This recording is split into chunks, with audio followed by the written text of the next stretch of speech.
I watched the press conference from the lawyers who say they represent over 100 alleged victims of the freak-offs. A couple of takeaways, I'll let you listen to exactly what they said. They said more than 20 of the people they represent were minors when the alleged occurrence happened. Now, they didn't say if that was 20 rapes of minors. They kind of labeled it more generally as sexual abuse. Not clear exactly what it was. They did give some descriptions. There was no mention of any specific evidence they have. There was no mention of any other specific defendants that they're identifying, like another music industry executive or something. Here it is. Let me share with you a few, just kind of give you a sense of the kind of cases and the kind of instances that people are calling and reporting that we are trying to corroborate, vet, and these are the ones that we've already corroborated, vetted, and collected evidence on. One individual who was 22 years at the time she was assaulted said that the typical MO at one of these parties that have been widely discussed in the press was that when you were handed a drink, and now we know that the drink is laced with something, if you refused to drink it, you were kicked out of the party. Now, let that sink in for a minute. I want y'all to think about being at a party and then they hand you a drink and you don't drink it and you get kicked out of the freaking party. I wouldn't want to be there because the first thing I want to think is, what the heck is in the drink? Why do I have to drink this in order to stay in the party? So that in itself makes me not even want to be a part of it. So the first thing I'm thinking, if that's a rule for Diddy parties, that means everybody is up, and nobody is remembering what they did last night. So it's not just the girls, it's everybody. Or is it that only girls? You know what? I'm thinking only the girls are getting kicked out because I can't imagine them kicking out a celebrity. So I'm assuming that the drink thing, the drink rule, is only for non-celebrities or either girls. I don't know. Y'all hit the like button. Drop your city in the chat. Drop your city in the chat. Drop your city. Drop your city. Drop your city in the chat. Let me know where you at. Let's go. Drop your city in the chat. I mean, the admission to this party was that you had to drink the chosen drink that was handed to you. And now we know that in most cases, I would say 90% of the cases, these individuals were drugged with some sort of drug. That was. I just wonder, is it only women or only like non-celebrities? That's what I want to know. That's kind of the MO. Another instance, this individual who was 9 years old at the time was. Y'all heard that right. This individual that was 9 years old at the time. What is a 9-year-old being?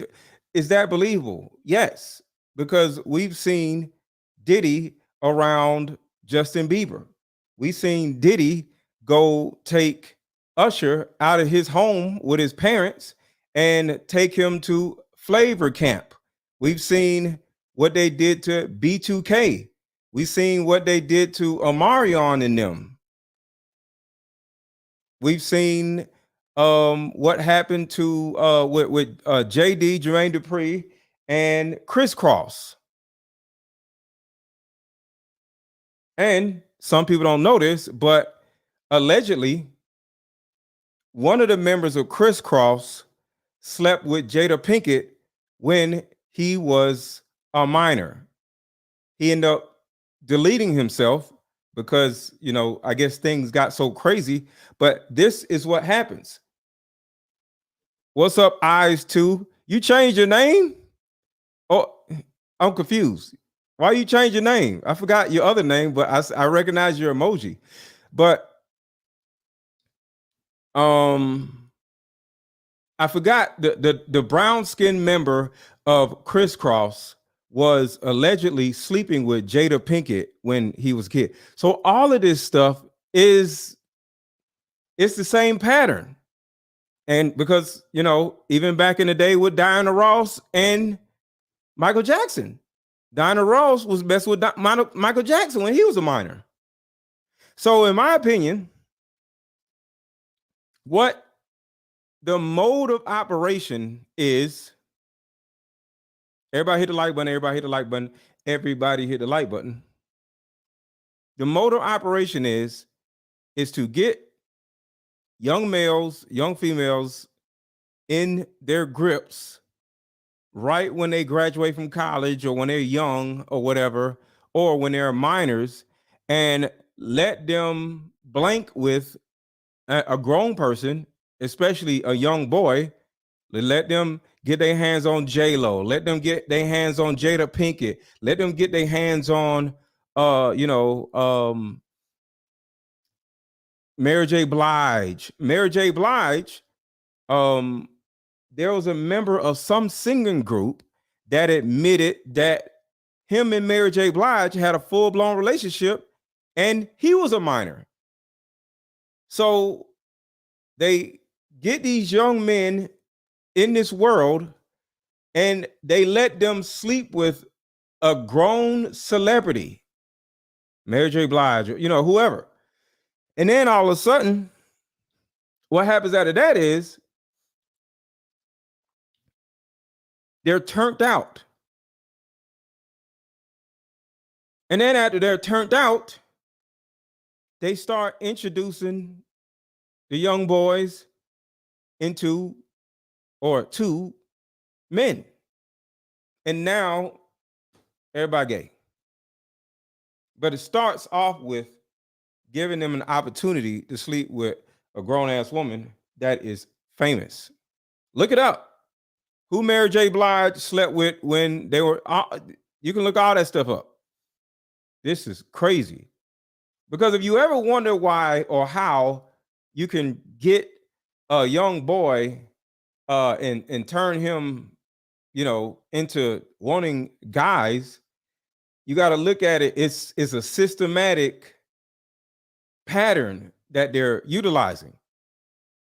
Because when you're young, your brain is not developed yet, and then next thing you know, you have this undeveloped brain little boy sleeping with a woman, grown woman that is a beautiful woman, and she's a famous woman, and then she could tell him whatever she wants to tell him, and he's gonna be like, okay.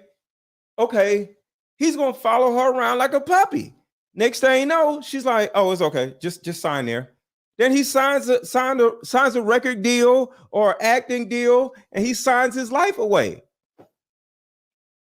That's what they're doing. Danny Boy and Mary J. Blige. So they get the young boy, sleeps with the grown woman, and then she accompanies him to an opportunity to sign a contract, and she's like, "Oh, it's okay. He's cool. I'm famous. He's famous. Go ahead and sign it." And he signs up. He just signed his life away. And another part of this, hit the like button, hit the like button, hit the like button, hit the like button. Another part of this is in the clause that the little boy signs. There is a death clause where if the male or the female was to die, the insurance is going to pay the life insurance, because part of the paperwork is a life insurance policy. So now, if the boy ever turns around and says, "I'm going to expose everybody," no. I don't know if you want to do that. Here's why. What you signed when you were 16, what you signed when you first signed with us, in page number 200, you sign a life insurance policy, which means if you expose us and you were to pass away mysteriously, we get millions of dollars. So go ahead, do you go ahead and leave. Go ahead and expose us. But we got tapes. Because when you using Mary J. Blige, when you was with Jada Pinkett, it was all recorded. And then two, we don't mind deleting you, because if you get mysteriously deleted, we get more money than if you was alive. So play with me if you want to. Next thing you know, the dude is like,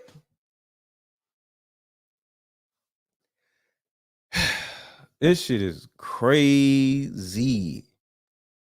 Percent of the cases, these individuals were drugged with some sort of drug. That was kind of the MO. Another instance, this individual who was 9 years old at the time was taken to an audition in New York City with Bad Boy Records. Other boys were there to audition as well. All of them were trying to land a record deal. All of them were minors. This individual was sexually abused, allegedly by Sean Combs and several other people at the studio, in the promise to both his parents and to him himself of getting a record deal. Hello, what's up, Shonda? What's going on, Shonda? Another instance, another minor. What's up, Brown Sugar? Told allegedly by Sean Combs that he would make him a star, but needed to visit with him in private about it, away from his parents. Once they were in a private area, allegedly Mr. Combs made the victim perform. Oh, hold on. You already know, made the victim whatever, so we can fast forward. Y'all already know what he made him do. So I'm going to fast forward a little bit because I do not want to get demonetized. My last video got demonetized. Let me see if I can fast forward just a slight bit. Here we go. Individual, 15 years old at the time, flown to New York City to attend a party, was drugged, and then taken into a private room, allegedly in the presence of Mr. Combs, where this female individual, minor, was raped. It's so hard. Another individual, 26, at the time of the occurrence, was picked up by, allegedly, by Mr. Combs and several other people in a black SUV from the airport, was given one drink in the SUV, and then literally woke up the next day not knowing what had happened, but with pain and damage to both her vagina and her anus, where she then went to the hospital. She was missing her underwear and her shoes. Another instance, an individual, this time not a minor, was attended a group dinner, allegedly with Sean Combs in Miami. She wasn't drinking because she was pregnant, but whatever she drank at the table, apparently, at least according to her, was laced with something. So it's water, is anything. You get around P. Diddy, you can't drink anything because you're gonna pass out, whether you're male or female, and you're not gonna remember what happened.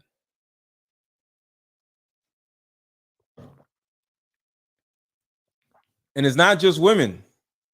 It is not just women. It is men. Look what French Montana went through. All right. Let me just get one more off. Go ahead. Nicki Minaj got a new song out. That's French Montana, a New York rapper that Diddy signed and slayed. She says something like, I make your ass quench like French or something. I didn't know what she was talking about. What? And remember, not one time does French Montana dispute the allegations. Not one time does he dispute the allegations. Watch this. Do you know what she was talking about? when you wake up and you just hear, you know, French this, French down, and female battle rap, and you're just like, oh, when you wake up, you just, you know what I mean? Bro, it's fucked up that you know what she talking about. You ain't even gonna tell. See, you know what she's talking about, bro. She's trying to say that you like dudes. What do you got to say about that? Yeah, God damn. I don't know like you. That's why I'm trying to. I don't know. Look at him. Look at him scratching a hat. Why are you scratching a hat? Your hat is itching. When people get nervous, they start scratching themselves. Figure out. Why are you scratching the hat, sir? When you heard it, what was you thinking? I was trying to catch flashbacks because I don't really remember nothing like before. You see that, right? I don't remember nothing. I don't remember nothing. For 2019 like that. Oh. So I just. Why you don't remember now? Why don't you remember? That was the year like I really There you go, scratching his hat again. Why are you scratching your hat, sir? Your hat itch? stopped drinking. So it's like. And why do you have a pillow in your lap? Are you erect, sir? Pause. Why you got a pillow on your lap? You know, we used to have a lot of wild nights in LA. Look at this, right? Look at this. Ass clenching nights. And ass clenching lights. Wait. So yeah, this is really, really, really bad. Everybody gets blacked scratched. out, and she woke up in the same bed, again allegedly, with Mr. Combs in his mansion in Miami. Her vagina and her anus were torn and sore. And I could go on. I mean, literally, you're sensing a theme here. It's the same theme, and it all involves some sort of drug.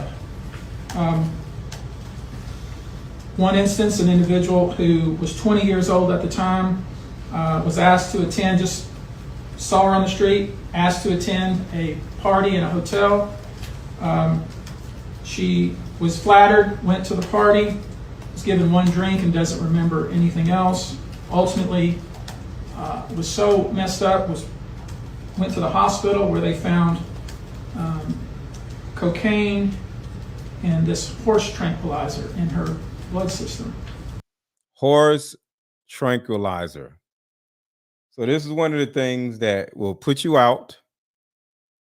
Horse tranquilizer, which means you're going to be out cold. They give you horse tranquilizer, and next thing you know, you are out cold for 6 to 12 hours, and they do whatever they want to do with you, or whoever does whatever they want to do with you, and you wake up and your butt hurts, and there's a possibility that you don't know what happened and you don't know where you are. I want to give you a quote from a very young man who told us over the phone about his experience and all the things that happened to him. He says allegedly at the hands of Sean Diddy Combs and his friends in the effort to try to sign a record deal.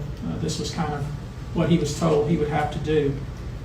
His quote is, "Had he not been in power, I feel like I could have been something great. I quit the industry because of what Sean Combs did to me." And that's really what it comes down to. We are pursuing this, asking you to support this effort, to encourage witnesses and victims to come forward and bring your evidence so we can continue to break down this wall of silence and we can continue to have these stories heard. This is the beginning of what I hope to be a national dialogue. This type of sexual assault, sexual abuse, and sexual exploitation should never happen in the United States or anywhere else. This should have never been allowed to go on for so long. This conduct has created a mass of individuals who are injured, scared, and scarred. If you're one of those individuals, we ask you to reach out. If not to us, to someone you trust. If you are someone who witnessed any of these events, we ask you to reach out. Ruining lives that have talent? No, ruining lives, period. See, we have to get away from this talent stuff. I don't want to be famous. I want to make a lot of money. I don't want to be famous. See, fame is like a drug. Fame is something they can take away from you. You get some money, you do things the right way, and you don't do anything illegal, they can't take that away from you. But they could take away fame. So, we got to get away from this. Oh, he has talent. She has talent. Like, to who? Like, just look at people in the NFL.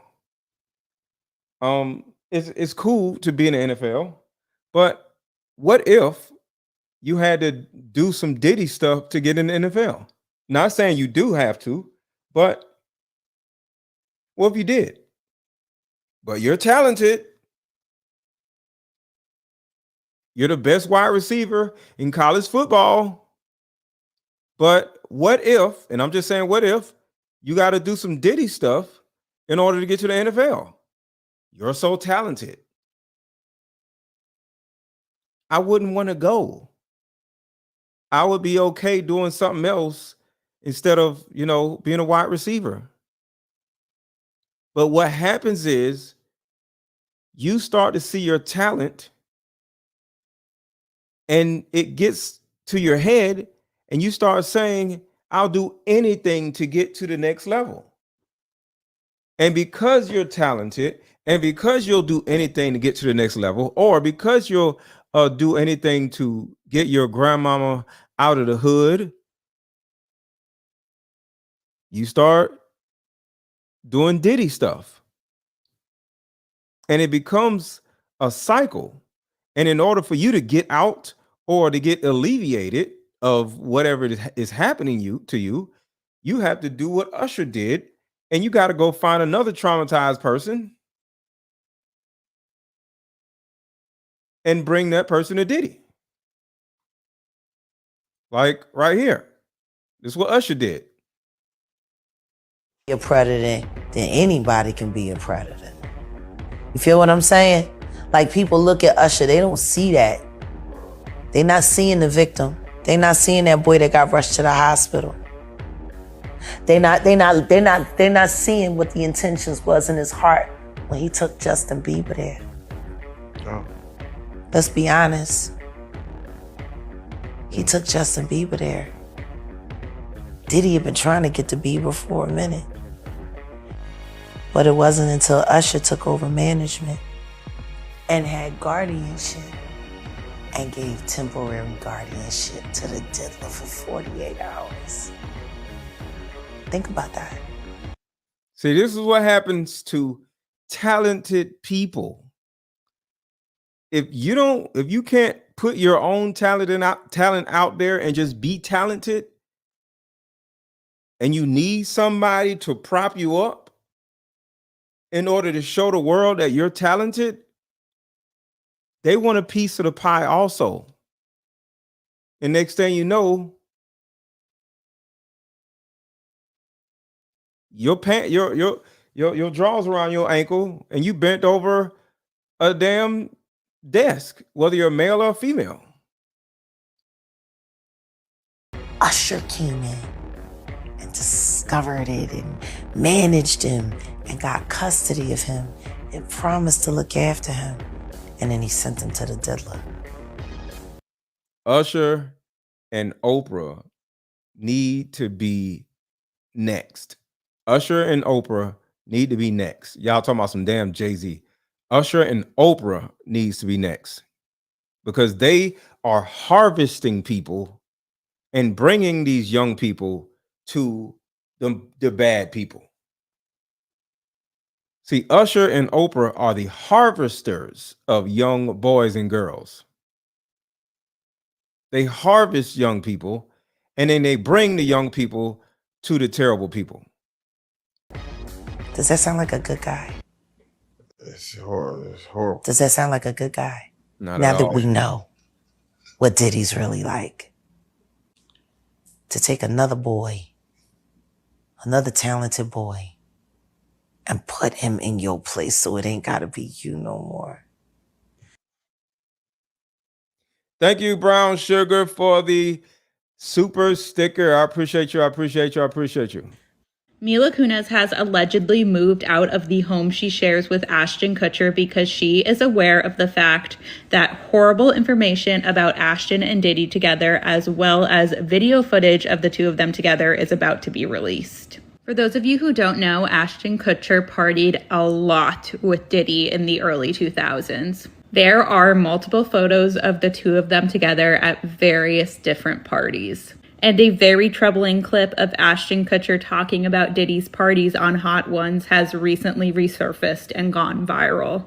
Party stories, they're our favorite genre of anecdote. If Oh, you really? have one, yeah. Wow. Okay, I've got a lot I can't tell. So, can't tell that one either.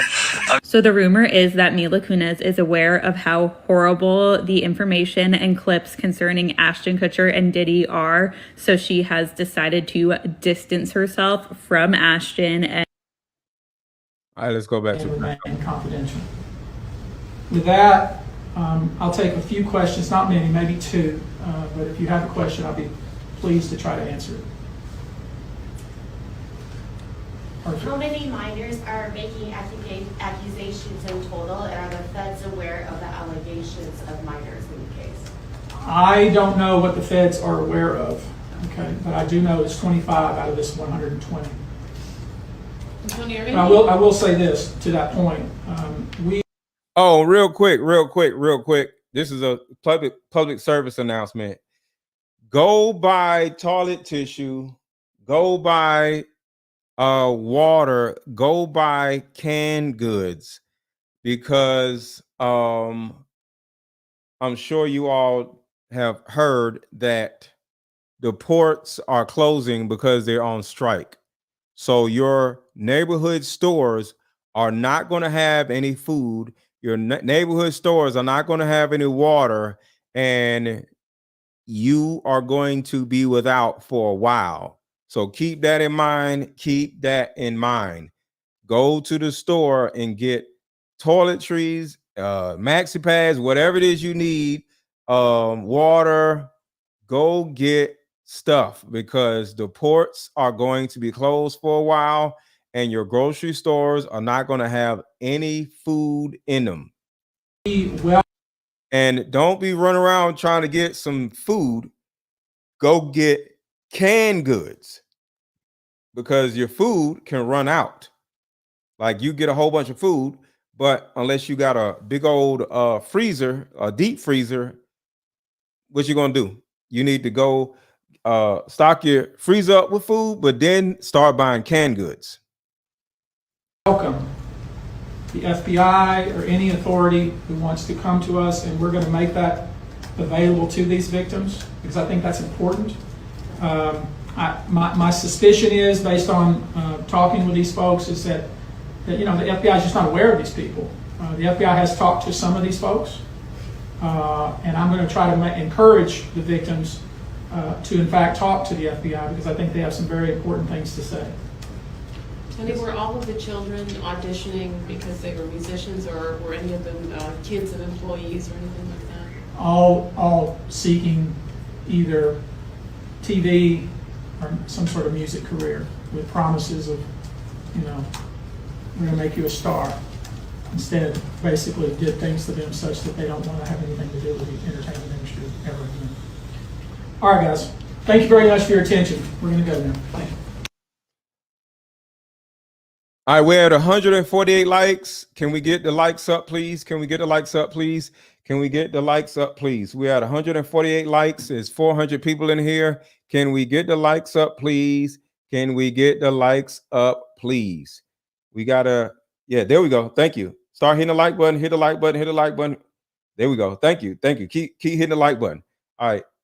We have 400 people. We need to get to at least about 300 likes. Do you anticipate any Houston cases? All right, so that was that. Now I want to show you one of the young ladies that has come forward. She finally has a voice, and she was in these parties, and you won't believe where they got her from. So everybody hit the like button, and this right here is going to be crazy. But before we play this video, quick commercial, and we're going to play this video of this young woman that they took from foster care. Foster care. Meet up at a coffee shop and play this fun dating card game. We'll have fun and see if we're compatible all at the same time. Ooh, what's the name of the game? It's called Deeper Discussions. I'm down.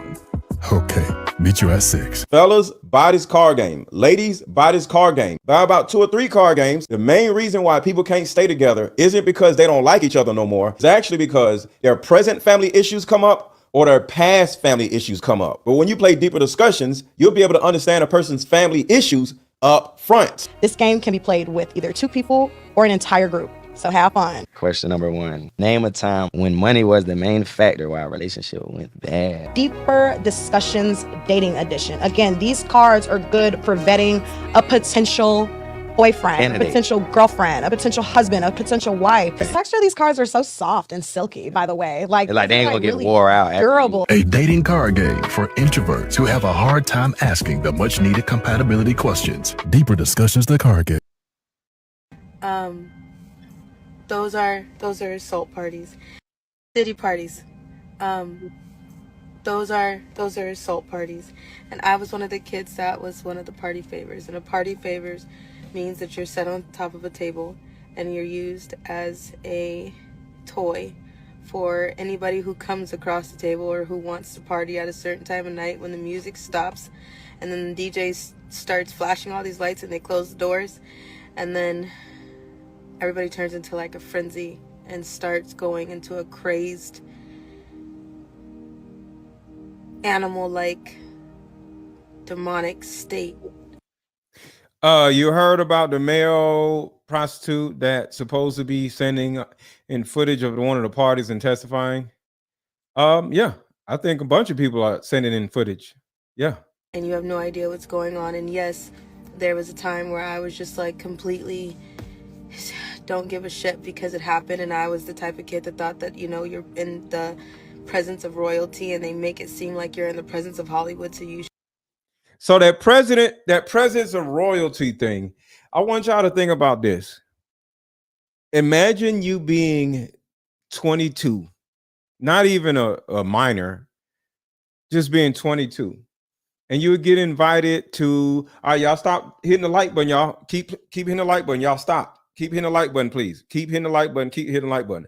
But imagine if you're 22 years old, you know, you live in a middle-class city, whatever, kind of like in the hood or whatever, right? And you're at the mall and you run into Usher. You run into Diddy, or you run into whoever, right? And they flirt with you, they take a liking to you, and next thing you know, they like, hey, if you want to, we got a party going on tomorrow. You want to come? Who is going to say no? Drake is in the mall, and then Drake stops you and invites you to a party. You're not going to say no. You're going to be like, who, me? You're inviting me to a party? Yes, that's what they're doing. They're inviting the gullible, unsuspecting girls to these parties. And guess what? You're going to do whatever it is that they want you to do, because if somebody you've been watching on TV for years, you're in front of them and they pull their dick out, you're going to do whatever they tell you to do, because you look up to this man. as a 22, 25-year-old girl. So you're going to do whatever. And that's literally what is happening. They're inviting unsuspecting girls to these parties.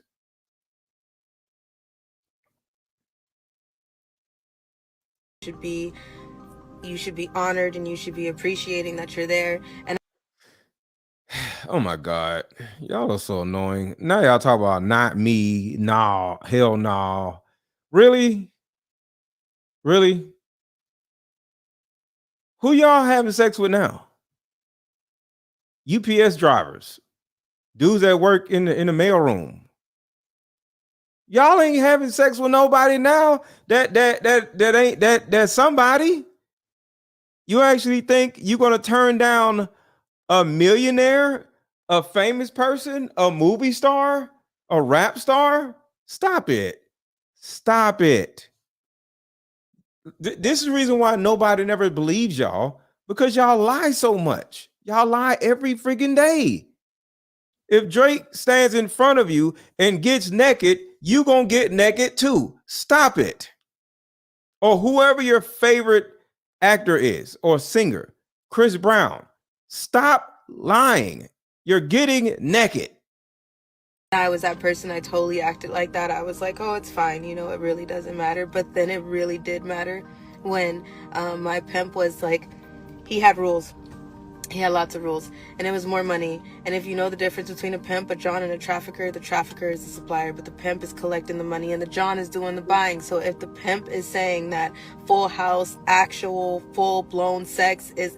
By the way, kids, don't watch this. Goodbye. I love you. Goodbye. If you found my stuff, get off right now. This is the moment where I'm telling you I'm angry. I forgot to put that reminder in the beginning. Okay, cool. Goodbye. What was I saying? Full house sex. Thank you. if the pimp paid for So right here, she's gonna say if you paid for in the butt or in the front or the back. So I gotta fast forward a little bit. I'll just do this.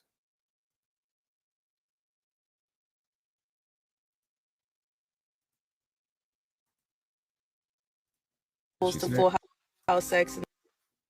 Full house sex is all holes. I'm gonna mute it until she says it. All kind of different. So all holes. So sometimes somebody didn't pay for all holes. Shout out to all holes. Shout out to all of the holes. At a certain point, I was not brought or traded for one of the holes. All right.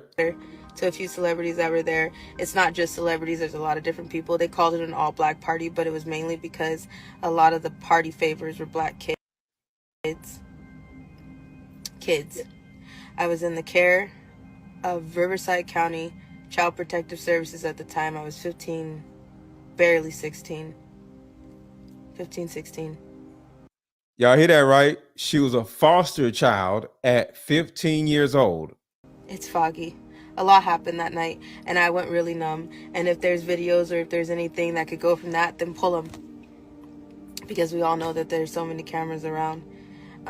So I can try to post the affidavits and I can put out what happened, but at the same time, what am I supposed to do? When nobody's really asking about the kids that are present in these parties now and were then, because they're really just going after all the celebrities and the adults, which I'm happy that we're finally here, and I'm grateful that we're finally pulling the names that need to be pulled and the big fishes that need to be pulled. But at the same time, nobody's asking about the kids and who else is really there. And no, it's just not about all these dudes having sex. They need people to fluff them, which are hand jobs and blow jobs. And those are the kids and the people on the party favors desk. And then on top of that, there's this big ass wheel, and they make it like a carnival thing, and they literally strap you to a wheel and spin it. And then after a certain time, there's sex with animals. With animals? You're on a spinning wheel? with animals. She said they put you on a spinning wheel and spin you around on a wheel. There was one ritual that I watched, not watched, but they was talking about it on TikTok, where they actually, this is crazy. They actually had, you know what? Let me see. I want to show it to y'all instead of, oh, I got this. This ain't it. Hold on. Period more than This ain't it. But hold on. I want to show it to y'all because I think I got it, but I want to show it to y'all. Hold on.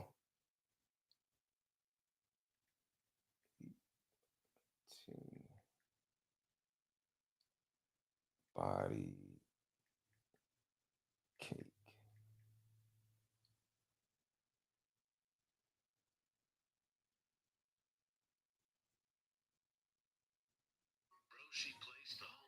All right, I gotta find it. It is crazy. So we're gonna come back to the girl, but let me play this real quick. in a 10 And to the new people who just came in, make sure to hit the like button, please. The new people who just came in, please make sure to hit the like button. To the new people who just came in, make sure to hit the like button because now we're at 500 people. We just got 100 more people that just came in. So I need y'all to please hit the like button, hit the like button, hit the like button, hit the like button. Let's go. Come on, y'all. There you go. Thank you. Keep hitting the like button. I appreciate y'all. Keep hitting the like button. day period, more than 3,000 people reached out with allegations against 3,000? Did he just say 3,000? We had 120. Now we got 3,000. 3,000. 3,000. In a 10-day period, more than 3,000 people reached out with allegations against Diddy. Y'all, this press conference just ended and my jaw was on the floor the entire time. So all these people reached out to the Tony Busby law firm, who is a prominent Houston attorney. Now, out of those 3,000, there are so far 120 that they are pursuing legal action with. But you can expect more as they continue to vet these and collect more evidence. Now, these victims are evenly divided, 60 of them male, 60 of them female. The racial breakdown is 62% black, 30% white, and 8% Hispanic or Asian. Out of these 120 lawsuits, 25 of them were minors at the time, with the youngest being 9. There were also others who were only 14 or 15 years old. Now, all this abuse happened between 1991 and 2024, with most of these victims coming forward from 2015 or later. The abuse occurred in 25 states, but the vast majority of it occurred in California, New York, Georgia, and Florida. It happened at parties, after parties, auditions, and apparently the homes of well-known individuals. And almost all the victims had the same MO. They were lured into situations, given drinks. Those drinks were laced. Once the drinks took effect, the essay would begin. Victims were sometimes passed around while others watched. And if they tried to fight it or report it, they were met with threats of violence, bodily harm, or financial repercussions. Anyways, I am running out of time, so I'm going to make a part 2, which I'll record right now and have it up shortly. Make sure to hit the follow button because it's going to get a lot worse. Said to me, take your clothes off. They told me they were going to burn all my music. Oh, you think P. Diddy's a monster? He is. But wait till I show you how Steve Harvey pimped out his own daughter to P. Diddy and his son. It's gonna get dark and weird, so buckle up. Because this is not the family man that we all thought he was. In fact, Steve Harvey is probably the worst father in Hollywood. And it all connects to P. Diddy and those freak-off tapes. Pay attention. You see, Steve got 7 kids. 4 biological and 3 stepkids. However, there was one particular kid that Steve always treated so special. None other than Lori Harvey. He would always take her on father-daughter dates and vacations and all that. Oh, you thought it was because of love? Nah, it's more wicked than that. His twin girls, though, never received any special treatment. Not only did they not go on father-daughter dates, but Steve couldn't even attend their graduation. Now, some people say it's probably because they're not as beautiful as Lori, so they can't be as beneficial to Steve as Lori. But I digress. It wasn't just the daughters, though, that got ignored. He was a deadbeat dad to his son, Broderick, for the first 16 years of his life. Don't even get me started on his second son, Winton. Steve literally got investigated by the police and CPS for beating Winton so bad that he couldn't sit. I told you he was the worst father in Hollywood, but this is not even the worst part. It gets more wicked. Remember when Lori and Diddy started dating in 2019? For context, he was 49. She was 22. So how could the family man let this happen?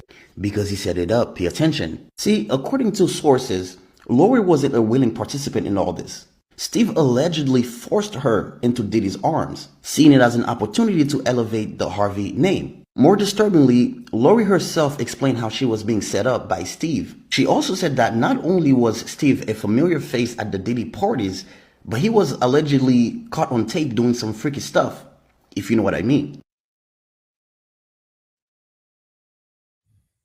That last part. To Diddy's. So this last part, I want y'all to pay attention to this. I said this a couple days ago. Diddy, Steve Harvey, and his daughter, and Diddy's son, they all took trips together. Watch this. For beating Winton so bad that he couldn't sit. I told you he was the worst father in Hollywood, but this is not even the worst part. It gets more wicked. Remember when Lori and Diddy started dating in 2019? For context, he was 49. She was 22. So how could the family man let this happen? Because he set it up, pay attention. See, according to sources... Watch this. This is crazy. Lori wasn't a willing participant in all this. Steve allegedly forced her into Diddy's arms, seeing it as an opportunity to elevate the Harvey name. More disturbingly, Lori herself explained how she was being set up by Steve. She also said that not only was Steve a familiar face at the Diddy parties, but he was allegedly caught on tape doing some freaky stuff, if you know what I mean. Shit is crazy. Shit is crazy. Shit is crazy. Let's go back to this young woman. Hit the like button, y'all. Hit the like button. Hit the like button. Hit the like button. Hit the like button. Oh, here we go.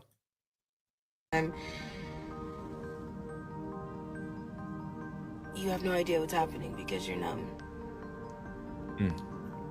And if you throw up like I did, then your face is going to be erupted and you're going to have to eat it. And then people look at that as a sick fetish too. Blood is a fetish, throw up is a fetish, shit is a fetish. Through the garden area, and employees led us to underground tunnels. We had to take an elevator and stairs. We had to be led. There is no way that you can just walk into a tunnel. The entrances and the exits are in your face, but there's no way that you can just walk through tunnels. You'll get stuck. You'll go deeper and deeper, and you won't be able to come back out because it's hard, because the tunnels run all different directions for miles and miles and miles and miles. So if you go down the wrong one, you'll get stuck, and it's confusing to turn back around and get back to where you're going. So you have to be led in and out. I think people assume that when you get underground, it's just this dirt and you keep going deeper and there's more dirt and then there's cages of children. No, that's not how it works. There's cities underground. There's warehouses underground. There's actual homes underground. People build these tunnels, and they've built them for decades. There's a lot, and elite celebrities, they go down there for parties.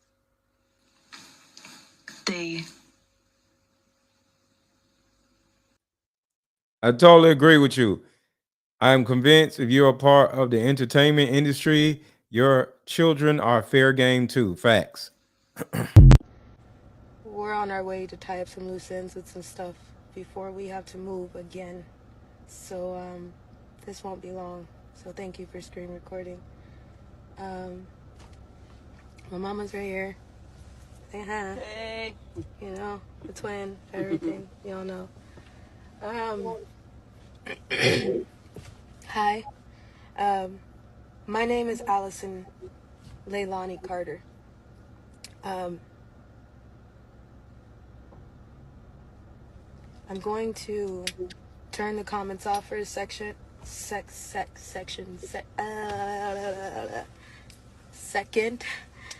I could get this out. And already I am slightly sweating. Hold on.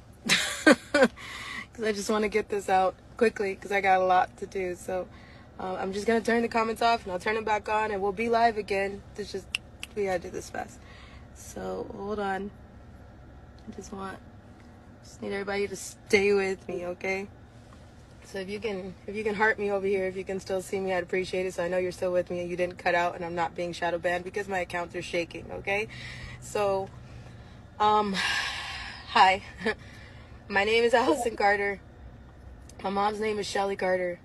In 2021, we did a live interview with Maria Z. We went viral in 2020. Today is September 23rd. 23rd? Yes, it's the 23rd. Let me check. Yeah. This woman is not a content creator. She needs to just, what the hell? What do we need to know, ma'am? Shit. Can you please tell us? September 23rd, 2024.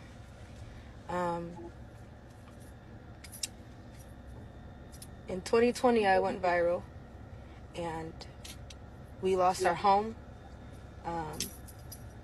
We lost our animals. We lost everything. I am a dance teacher. I was working as a choreographer, an after-school teacher, a volunteer for doing hair at foster care agencies for free. I was starting to turn around and try to feed the homeless and go back to where I come from, packing backpacks and things for children. I don't need everybody to love me. I don't need everybody to like me. To each its own, right? I have been screaming underwater since I was 3 months old. I went into foster care at 13, 14. We tried to do a case against Riverside County Child Protective Services because Riverside County, do you hear me? Riverside County Child Protective Services was involved in my trafficking. Y'all hear that, right? Can y'all still hear me? Yeah, we can still hear you, ma'am. Can you just cool. Keep talking. Thank you. So, Facebook, you good? Can y'all hear me? Hi. Yes, you. Hi. Can you hear me? Cool. Thank you.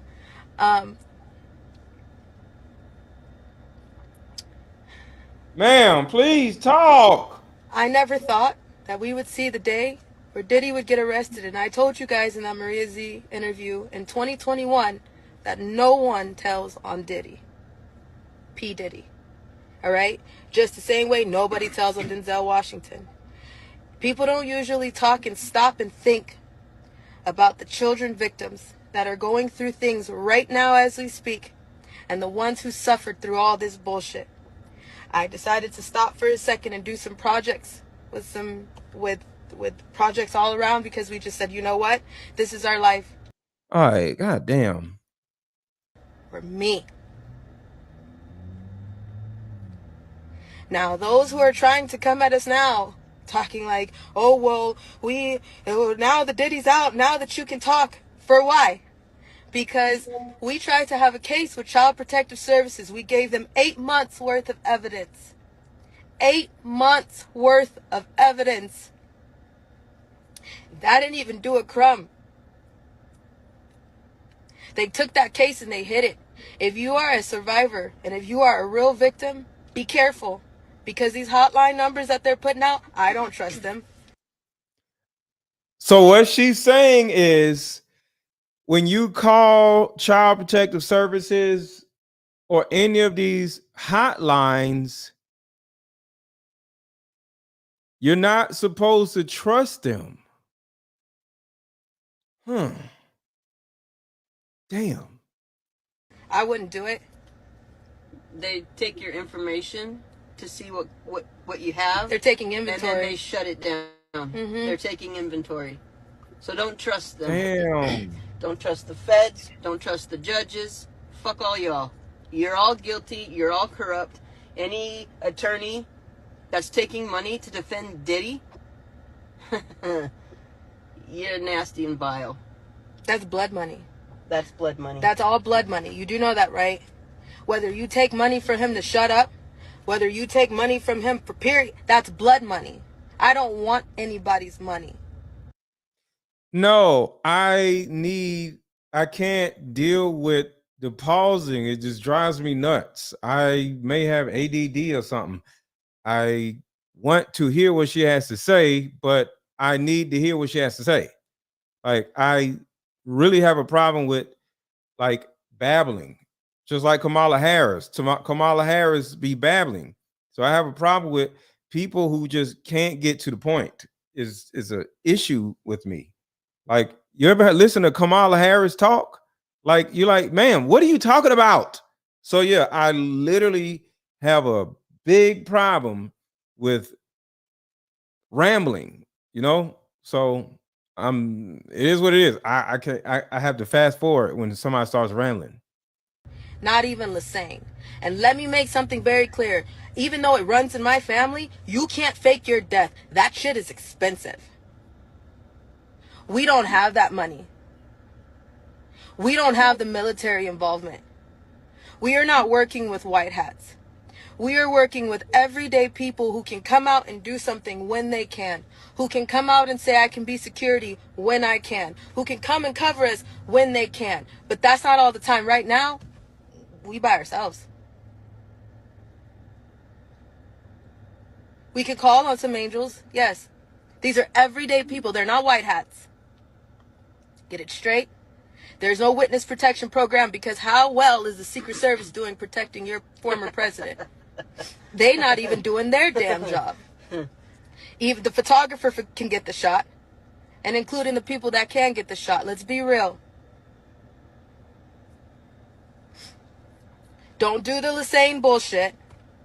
Don't do that either. You want to know why? Because that all circles back to the military. That all circles back to fake arrest. That all circles back to lies. And not everybody can fake their death. Even though some of y'all are sitting pretty, trying to make the excuse of, oh, well, they were so evil, I was just trying to be undercover. No, bullshit. My face is out there. You little punk. He's talking about, I'm assuming she's talking about the ep people. They allegedly died. So she's saying they faked their death and it costs a lot of money to fake your death. That's what she's saying. My face is out there. You pussy. No, and I see a lot of you people out there like, oh, they faked their death and they're gonna come back. No. That's No. bullshit. No. Joan Rivers, you were up there partying with Michelle Manshell. Lassane, you were doing some dirty, vile shit. All of you. So any of these people that they're gonna try to revive and prop up, bullshit. No. Bullshit. You see all the people running? They're ducking and hiding because everybody knows that there was children there. But we're still not talking about the kids yet. When are we going to talk about the kids? Yeah, it's about Everybody's kids. demanding something from the victims. Why aren't you demanding it from the news? You know he's about to turn into another Epstein, and then the list follows, and it circles back into a web. So why isn't anybody demanding any information on the kids? Huh? Where'd that supply chain come from? Do you think that thousands of bottles worth of baby oil was for thousands of who? $65,000 worth of hot dogs and pizza was for who? Trafficking over the border was for who? Child Protective Services is your supplier. Is anybody going to talk about that? The immigrants that are coming across the border, that all those kids that they were just scooping up out of boats and out of the water, they're now coming in and they're throwing them right into the system. Aurora, Colorado. Uh-oh. Uh-oh. Kamala Harris let in 10 million people, migrants. There's a possibility that Kamala Harris has something to do with all of this. Because I always, 20 million? Oh, excuse me. 20 million migrants got let in to the United States. How many of those 20 million people were children? What, probably 1,500,000? So it's a possibility that Kamala Harris is a part of all of this. Because I keep telling y'all that this ain't got nothing to do with Diddy. Diddy is just a liaison between black people and white people. Diddy is a mascot for S trafficking. He's having all these parties in order to lure young women in so they can pluck out 2 of the 20 women at the party where nobody's going to notice. And there's a possibility that the migrant crisis is all for children. The migrant crisis may actually be a new way to feed the traffickers.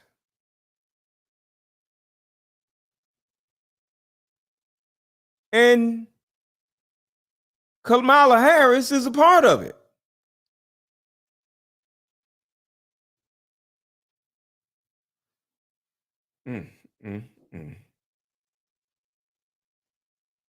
Kamala Harris is possibly a part of this whole S trafficking ring.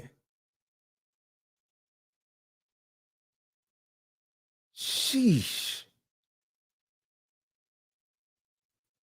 Springfield, Ohio. Where do you think all those kids are going? This ain't about an election anymore. Y'all know that, right? The election is canceled. Because everybody that you love, you don't live in the world you think you do. Everybody that you think is not guilty is about to show you who they really are. I've been screaming for years. So now, if you see me over here trying to live a normal life and tying up loose ends as justice, mind your fucking business. Or don't.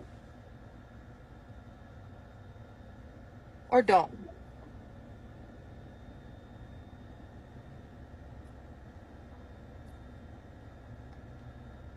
See, it's this. Like, hello? We were followed the night that Diddy was arrested. I left a place that I was in, minding my own business, finally trying to stop for a second and get my life back. And you know what? I'm not even upset about that.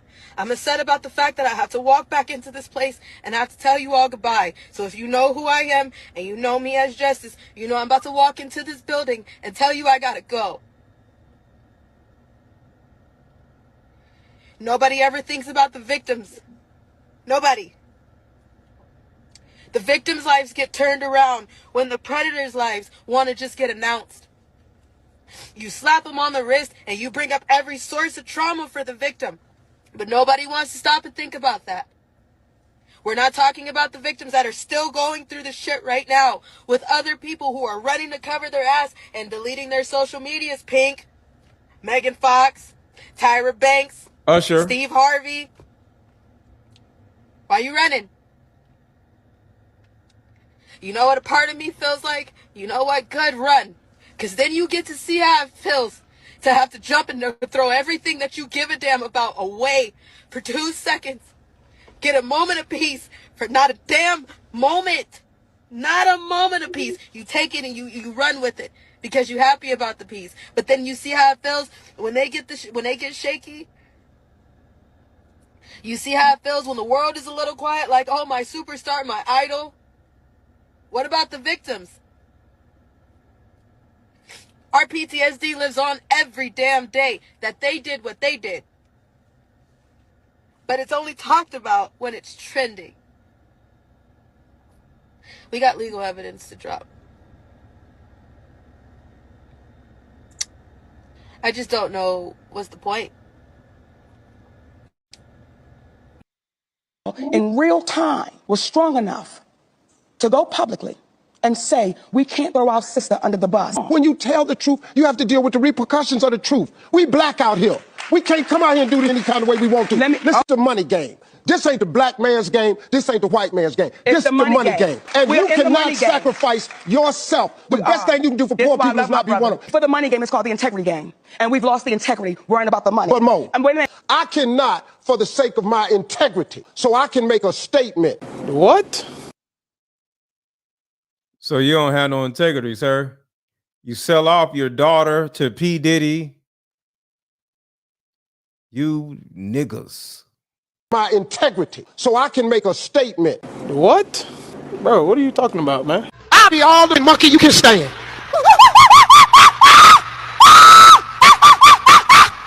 Be picking shit off me looking at it. I be digging in my ass. Evan told you he wasn't gonna wear no dress until they offered him the dress, and then he put it on. Tyler Perry fooled the whole black community. He got us to do what RuPaul couldn't get us to do. Through humor, he got us to accept drag queens. That's all Madea is a drag queen. So, and you know what he did? He went to churches. He went to churches, went to a place where he could go where you could almost guarantee folk ain't gonna be thinking. Won't nobody say, wait a minute. This man can't find an overweight black woman? Oh, thank you, Nicole. Thank you so much. I love this channel, Mr. Let Go. You're more thorough than a lot of content creators. Thank you. I appreciate that. I appreciate that. Thank you so much. I appreciate it. I appreciate that.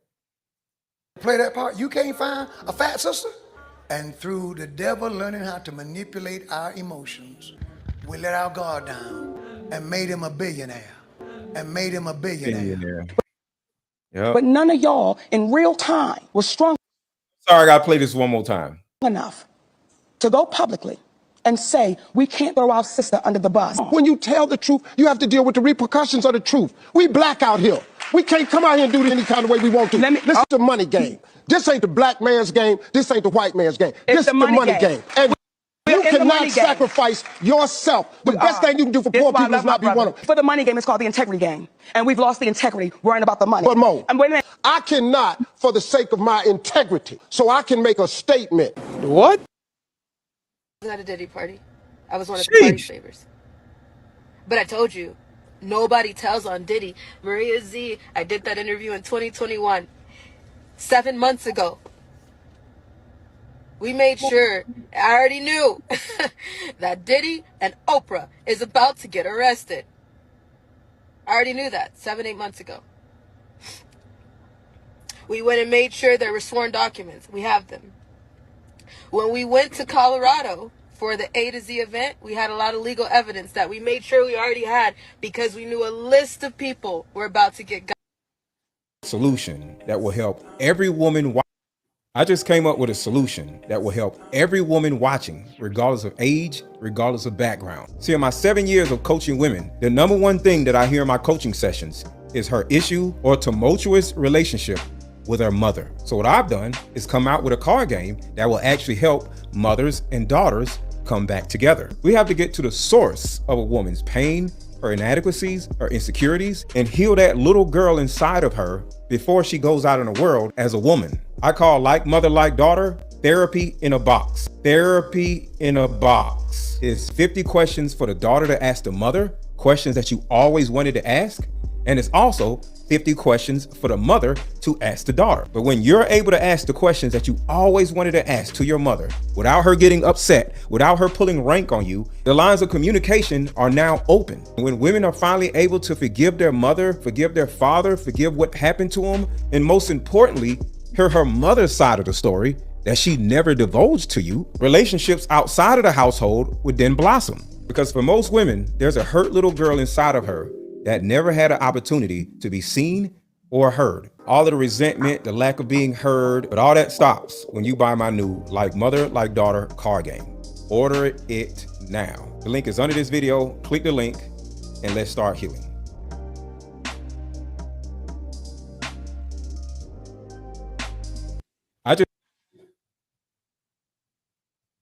We get a ton of foreshadowing.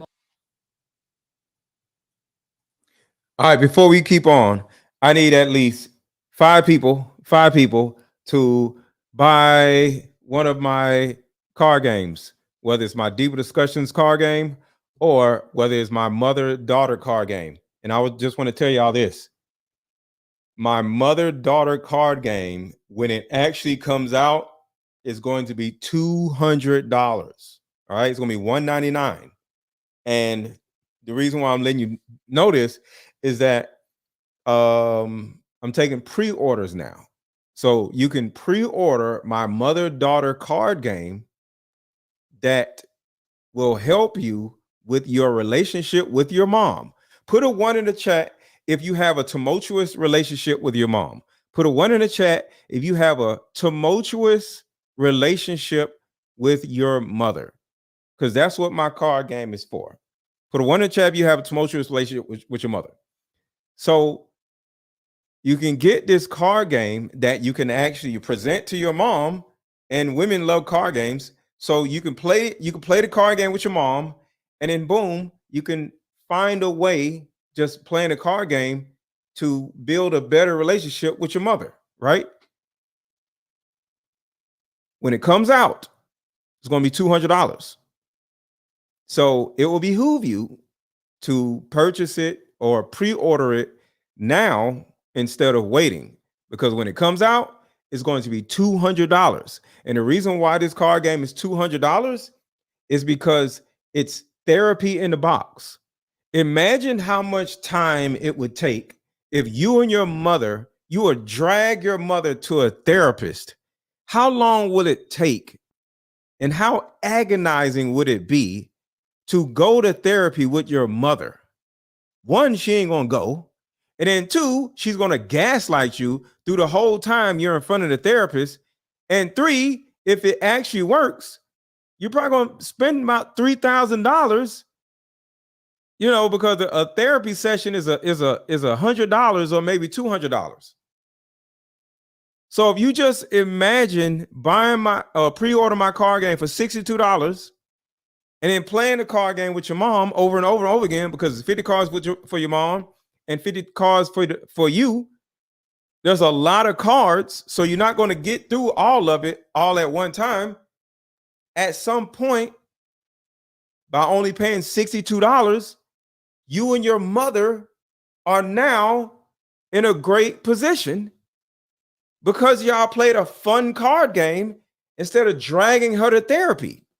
So the reason why my card game is $200 is because it's therapy in a box, and it will save you money and it will save you time in trying to heal from what your mother did or said to you. So pre-order my mother-daughter card game before it comes out, because it's only $62 now. But when it comes out in, I would say 3 more weeks, because it's getting created, y'all gonna be mad that it's $200. So I need 5 people to buy either my Deeper Discussions card game, which is only $35, and or buy my mother-daughter card game that is $62 for another 3 weeks. Because in 3 weeks, it's going to be $200. All right. Yes, $200. $200. You can play this game with your mom, and y'all can have therapy together by playing a fun card game, or you can drag your mama to therapy and spend $200 in a therapy session. Which one would you rather do? Which one is more fun to do? Which one is more fun to do? Play a card game with your mom and pay $200, but only pay $60 now, so you ain't got to pay $200, or go to therapy with your mom and pay $200-$300 and watch your mama gaslight you in front of the therapist. I'm just here to help. But the only thing I can do is lead the horse to the water. But you have to drink. So you have to buy the card game if you want to actually heal from your childhood trauma that you endured with your mom. So we're going to go back to the young lady in a second, but I want to play this. This is from the movie Blink Twice. And Blink Twice, the movie, is literally about a P. Diddy type of situation when they were drugging all these girls. So watch this. Now, don't get me wrong, we get a ton of foreshadowing moments in Blink Twice. However, this one might have been one of my favorites and one of the most sinister with how And if y'all didn't see Blink Twice, please go watch Blink Twice. It's really good. on the nose it was. So let's chat about it, but first, spoiler warning ahead. So when Frida first meets Slater at the after party, she's introduced to his therapist Rich, and she jokingly says, "Blink twice if you think I'm in danger." Implication being that because he is his therapist, he would know his deepest, darkest secrets, and because he's been working with him, he would let her know. And he straight up pulls down his glasses and blinks twice at her. Obviously, she takes it as a joke, but to us, the audience, it's already such a sinister sign that something is going to go wrong. With this character in particular, though, there is also such an interesting scene towards the middle of the movie where Frida meets him again at the island. And At she the tells him, island. "Do you remember me?" And he looks visibly scared. Because in that moment, he thinks that perfume didn't work. Because the night before, he essayed her. And he asks later that she's not going to remember any of it, and he promises him that she won't. So when he sees her the day after and she's So if y'all seen Blink Twice, he's a therapist and he meets her at the gala. And then when they invite her to the island, he remembers her. I mean, she remembers him. And he's just like, how does she remember me? Because that night, just like in the Diddy parties, he SA'd her while she was asleep because they hit her with horse tranquilizer, just like Diddy. And he's like, how does she remember me? She was awake? says, "Don't you remember me?" she means at the gala, but he thinks that the perfume didn't work and she remembers what he did to her the night before. Which is why when she says at the gala, he looks so relieved and he's so impressed by the I'm telling y'all, Blink Twice, the movie, is like watching Diddy's life in real time. Go watch Blink Twice. It was crazy. effects of the perfume. Scummy character, don't like him one bit, but I did really enjoy the foreshadowing that we've seen through his character. So after pretty much 20 videos on this movie, let's finally talk about the very controversial ending to Blink Twice. But first, spoiler warning ahead, obviously. So after the main confrontation... Okay, this is a spoiler warning. This is a spoiler warning. This is a spoiler warning to Blink Twice. This is the ending. This is a spoiler warning to Blink Twice. The ending of Blink Twice was probably one of the best endings I've ever seen. Spoiler warning. Letting y'all know right now. Frida spikes Slater's vape with a forgetting toxin, and after he ingests it, he loses his memory, starts to freak out about everything that he sees around him, falls down and bangs his head and loses consciousness. At the same time, the room is on fire, so Frida and Sarah have to take themselves out of the room, but Frida also takes Slater's unconscious body with her. And Sarah questions that decision. However, after she sees that Frida seems to know what she's doing, she kind of removes herself from the situation. One of the issues that people seem to have with the ending is the fact that we don't see Sarah at the very end at the gala, and I think that that's because Sarah just didn't want anything more to do with this. She just wanted to take herself out of the situation and just not ever come back to that. No, I disagree. I think at the end, Sarah was never there. Sarah was saying, her savings, she dragged somebody out of the burning building. And Sarah sitting there was just in her mind because her conscience would have told her to save Sarah. She never saved Sarah. So that was just for us. She saved the man. She never saved, because she only dragged one person out of the burning building. So when Sarah was like, wow, we made it, that was just her imagination, because she should have saved Sarah. And I think that that's because Sarah just didn't want anything more to do with this. She just wanted to take herself out of the situation and just not ever come back to that. Which, like, considering how traumatic that whole experience was, I can't blame Sarah at all. But why did Frida do what she did? We then cut to a year later where we see another one of Slater's organization's philanthropic galas, and we realize that Frida has become Slater's wife as well as the CEO. Exactly. Like if she knows of this ability to make somebody completely forget everything, the man is a millionaire with an island. So if she has the ability to make him forget everything and make him into the man that y'all want, and all you got to do is spray this weird perfume on him or make him smoke the vape, he becomes the man of your dreams, and the man has an island.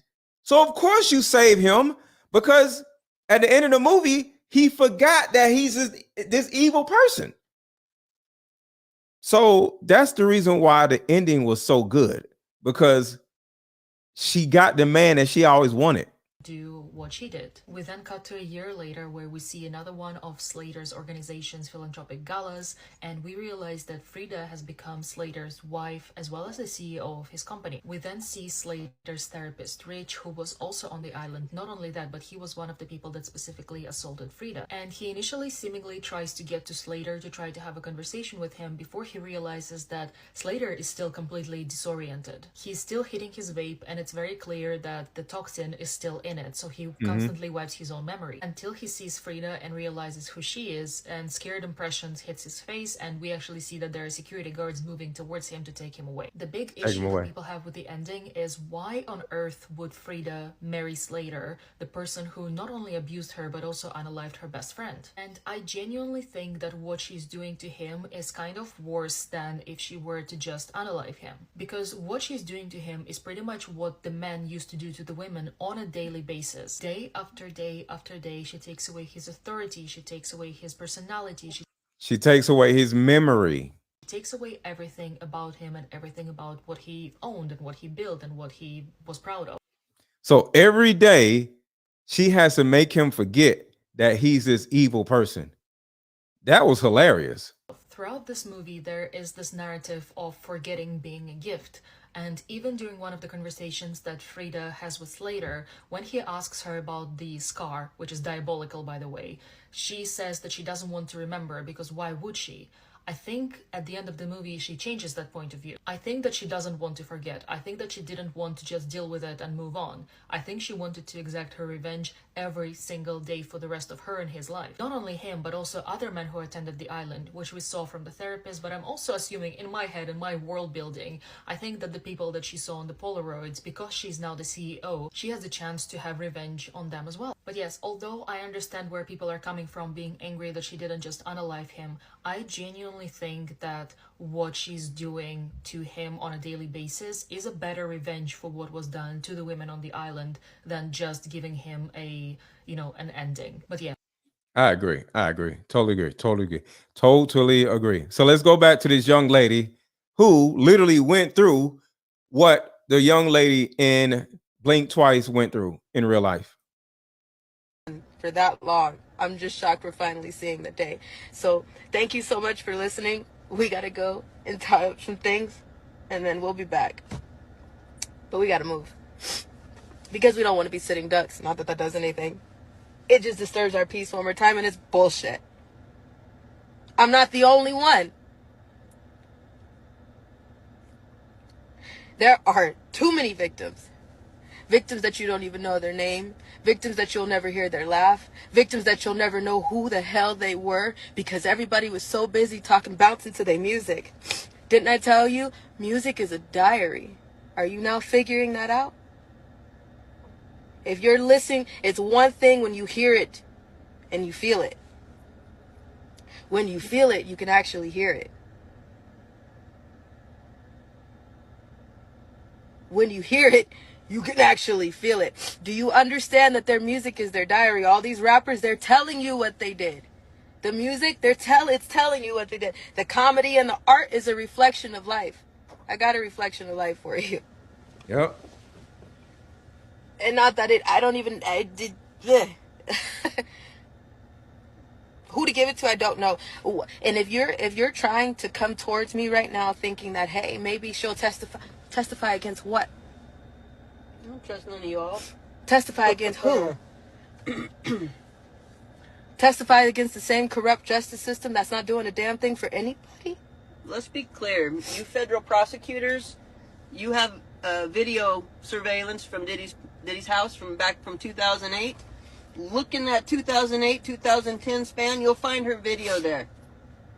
You want to send it, send it over, she'll say, yeah, that's me. Then you can do what you can do, but otherwise we're not messing with you. I don't trust none of y'all. I see what you did to Trump. A lot. I see what you do to everybody. Everybody. It doesn't matter who you are. Ask me if you've ever gotten a fair trial for any damn thing. Is there justice for you? No. Ask me why I'm going by justice right now. Because I understand that. I get it. My bones will never be the same. My heart will never be the same. My soul will never be the same, but I'm still sitting here. So I'll still continue to try to do what I can do. To be a voice for my friends that are no longer here and for the kids who don't have a voice right now while everybody is too busy running towards the adults. I want y'all to tell me if y'all remember this line. Hopefully I won't get no problems because the line is so fast. This is the line that Rick Ross said in the song You Ain't Even Know It. Put a 1 in the chat if you remember what line that I'm talking about when he said, I put some in a drink and enjoyed that and she ain't even know it. Put a 1 in the chat if you remember Rick Ross saying something crazy and you ain't even know it. I'm about to play the hopefully I won't get no copyright strike because it's so quick. All right, real quick, because I'm gonna play it so fast and I'm gonna pause it. So for those who didn't hear it, this is Rick Ross talking about putting some in a woman's drink and doing something with her, and she has no recollection of what happened. Here it goes. Put Molly all in her champagne. She ain't even know it. Put Molly in her champagne. She ain't even know it. Oh, I forgot the rest of it. Hold on. I forgot to play the rest of it.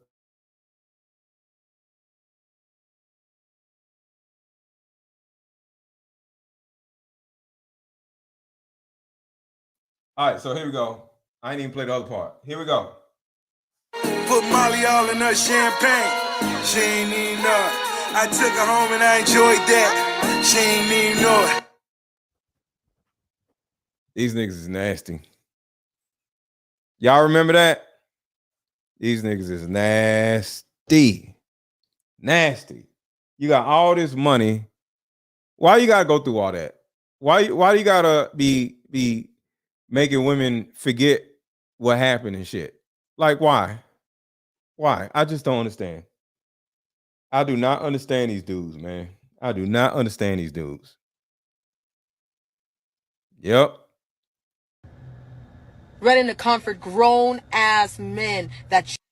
And then they end up being like her, and then the rapper going about his business and don't even care what happened to the young woman that they enjoyed. You know are wrong. Everybody now, not that black man. No, that can't be true. No, he can't be having satanic rituals. No, there's no way. Yeah, there is. And now you see. So now what you gonna do about it? Still, here we are. With everybody, I want evidence, I want evidence. You got it. Now what you gonna do? And I'm gonna play a video about a satanic ritual in another 5 minutes. I'm gonna play a video about a satanic ritual in another 5 minutes. Those parties involve children. The media is making it sound like They don't it was just involve adults. children. They involve animals. The adults who are swearing up and down, I left at 1 o'clock in the morning. You shouldn't have been there in the first place. You You're shouldn't have been there. disgusting. And on top of that, if you knew that there were children coming in after a certain hour, why the hell didn't you say anything until right now? Coward. All these people, I knew he was crazy, so you guilty. I told you everybody guilty. You're guilty.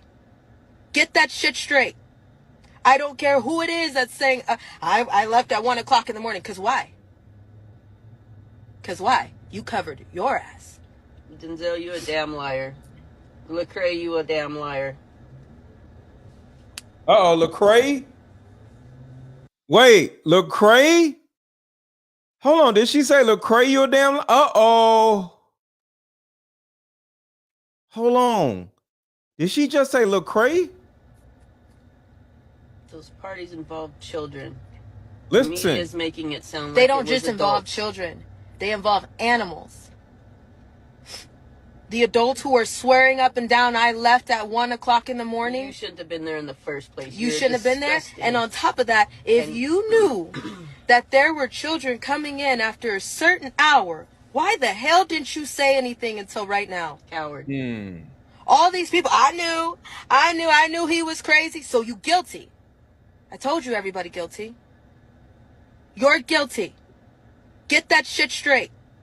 I don't care who it is that's saying, I left at 1 o'clock in the morning. Because why? Because why? You covered your ass. Denzel, you a damn liar. Lecrae, you a damn liar. Lecrae. She said it. Lecrae. I've been to a couple Diddy parties. No. Now, I'm risking a lot by saying this because I know as soon as I say that. Lecrae, you a damn liar. All the assumptions are gonna come in, and if I don't say evil things were taking place, then I'm covering for them. And if I do say evil things were taking place, then I'm one of them ones like, yeah, Lecrae, expose it. You know what I'm saying? And I've been to lots of parties. I've been to Jamie Foxx. I've been with Snoop, T.I. Like I've been to lots of places. Here's what I'll say. There are people who will test you. There are people who will see how far your limits Nigga, shut you're up. sitting. And so it was a thing that I'm into that. Like, it's crazy. I don't get it. He's not about that life.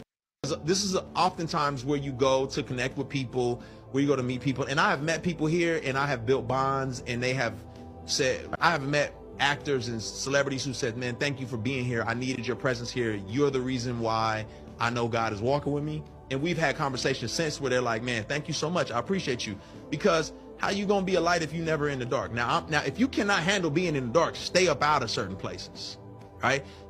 Don't play tug of war by yourself. I never went to these events by myself. I was always with people who were walking in the light, and we always had a mission. It was never just to go in there and wild out and be stupid. But the other side of the coin is, yes, if I'm a human, so I'm frail. I'm gonna be honest with you.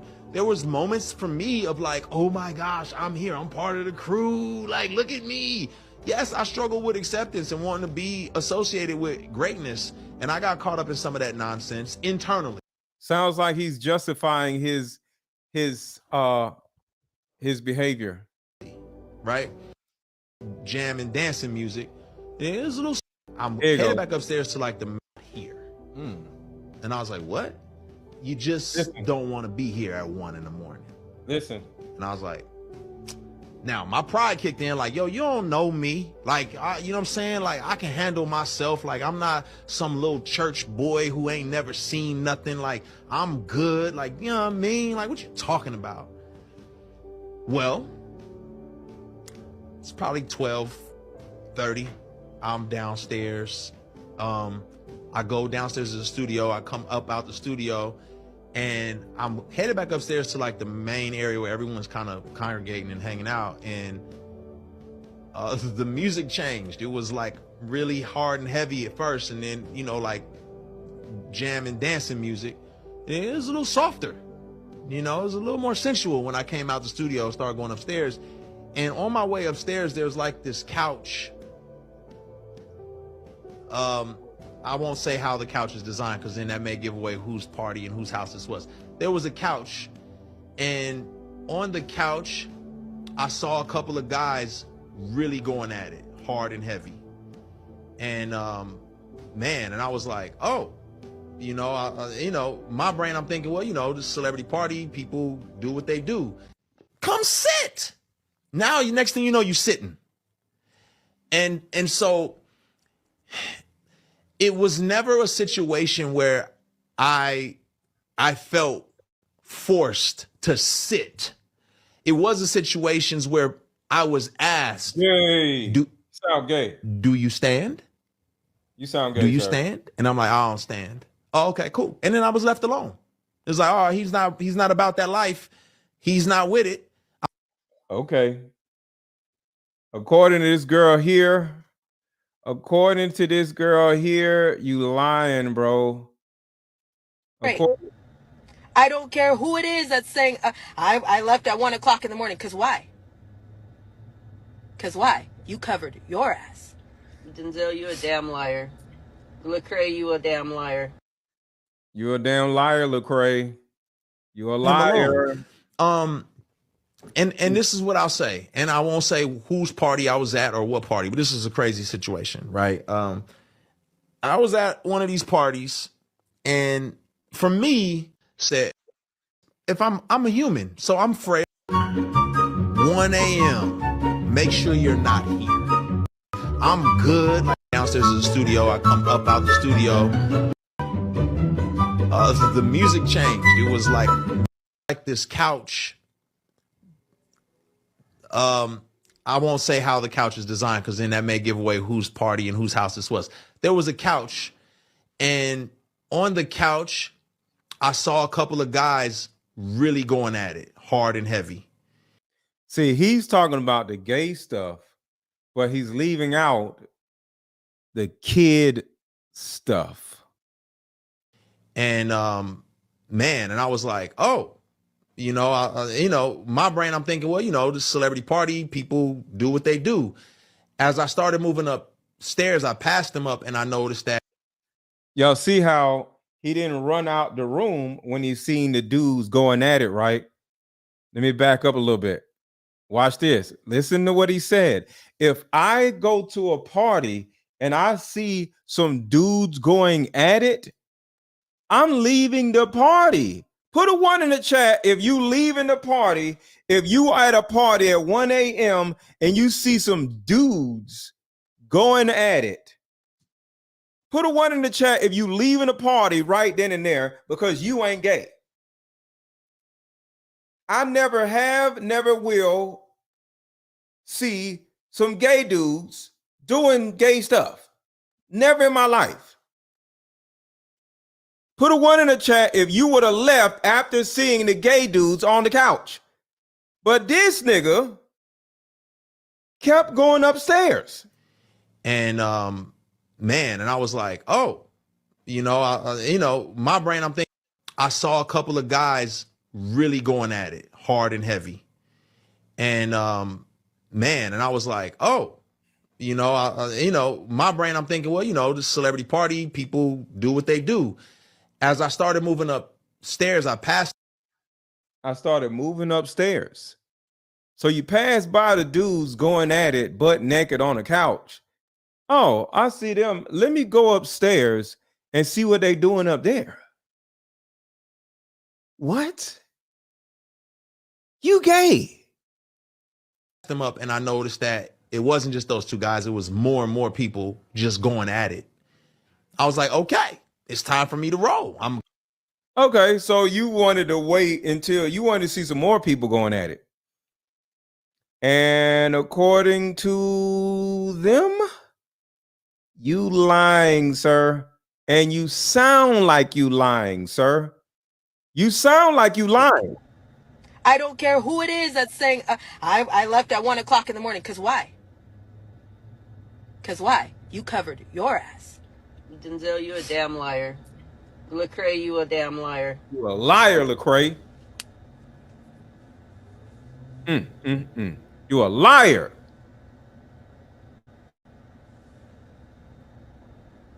And Let me tell y'all. And now we're gonna delete like tweets like that's gonna help anybody?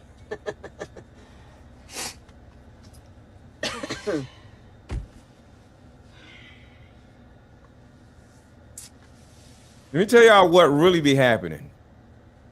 Let me tell y'all what really be Every happening. celebrity in Hollywood friends with the witch. Explain this one to me. Here with Michelle Lamy, and just pay very close attention to how they treat this woman. When I say I have not shown y'all the depth of how far this goes yet. I'm not even close to how deep this stuff goes. Hey, please, Mr. Let go hard to talk. Let up on the girl. It's all about the kids. Huh? I'm confused. Shortly after, this is her backstage of ASAP Rocky, and this witch lady is the crust. You know, you got up and then you got down. In order for you to actually get blessed in the music business or the acting business, you have to meet her. And this is the devil lady. When they say you sign your life away with the devil or whatever, this is the devil. A woman. Why is every celebrity in Hollywood friends with the witch? Explain this one to me. Here with Michelle Lamy, and just pay very close attention to how they treat this woman. Shortly after, this is her backstage of ASAP Rocky, and this woman has deep connections with every single celebrity. I mean, many pictures and videos of her and Usher, Kim Kardashian, Migos, Kanye West, ASAP Rocky, whatever, you name it, almost every single celebrity. But who is this woman? You look her up, it says she's the fashion designer, Jay-Z. She was in a Jay-Z video. filmmaker, producer, whatever. But she's also married to Rick Owens, and now we're getting warmer. If you know anything about Rick Owens, he's known as the Dark Lord of fashion. Now, if this woman is married to the Lord of Darkness when it comes to fashion, and she's a fashion designer, this is literally her wearing his head, you start wondering, what is she doing with all these artists? Surely it can't be all fashion, right? And then you see pictures of her with Marina Abramovich, which is outspoken for her art, but also her spirit cooking. All I'm saying is be aware of what's really going on and do your own research. They had a party where they were eating the cake, and it was shaped like a human body. I'm trying to see if I can find it. I'll say it again. They were at a party, and they were eating a cake of a human body. It was like in a coffin, and everybody was eating the cake, but it was shaped like a human, a dead body. This shit is crazy. Not run to another country. No, we cannot fake our own death. No, there's nothing we can do but continue to keep on kicking. And at this point, you better make sure that if you go to do something to me or my mama, we've already made that talk. Don't miss. Right here. Okay? Because I'm tired of being your puppet. So, we'll post what we need to post soon. We'll be back soon. You people that are listening, that are angry right now at the things that have gone on to the children, you guys need to rise up, and you need to start demanding that all these depositions and information gathering, that needs to be made public. They need to stop hiding that behind closed doors. Demand the media. Demand from the media. Because why are we doing another Epstein? Why are we doing another Epstein? You know damn well Diddy didn't kill himself. Let's just do that now. We know that. Okay, everybody's clear? Yeah, we know Diddy didn't kill himself. You need to hold everybody's feet to the fire, and this stuff needs to be transparent. It needs to be seen. There needs to be nothing going on behind closed doors. It needs to be made public. It's been enough of closed doors. It's been enough. It's been enough since I was even a thought of. It's been enough since I was 3 months old. It's been enough before me. It's been enough after me. It's been enough of the bullshit lies in the closed doors. It's been a fucking enough. Child Protective Services, you next. Where are they getting these supplies, kids? Ask them. I'm sick of covering for everybody. Kill me. I dare you. You tried all my life and I'm still sitting here. That right there proves who my God is. So you can continue, because at least I know where I'm going, and when I get there I can talk to my friends. Really can. I got a bone to pick with Jesus, but I gotta talk to it's fine. It's fine. And yes, my pinky's broken. For those who keep circulating this picture of this girl with a broken pinky, yeah, my pinky's broken. It was broken at 12 years old when I tried. Mike Lamb, I can't do nothing with what you sent me. You got to DM it to me. I can't do nothing with all this. What is this? Send me a DM, Mike Lamb, on Instagram. Go on Instagram and go to IM_Mr. Lego. My Instagram page is right here, and DM that to me. I can't even know what I'm gonna do with this. So I what is that? So Mike Lamb, go to my Instagram and DM it to me. Like, don't drop it in here. It's just a whole bunch of jibber jabber. Mike Lamb, do you hear me? Mike Lamb. Can somebody please explain? Mike Lamb, can you hear me? Because I want to see what you're sending me. So I want to make sure that you send it to the right place. Send it to my DM, and then I'll see it. So Ashley says, can somebody please explain why they are doing this? All right. I'll do my best at explaining everything in a nutshell. All right. This is the reason why they are doing this, because this is going to be a lot. I'm going to try to see if I can get everything in one official statement. The reason why they are doing all of these things is because of three particular things. One, it's the prison system. They have to keep people in poverty, stupid, on drugs, and selling drugs in order to keep the drug trade going.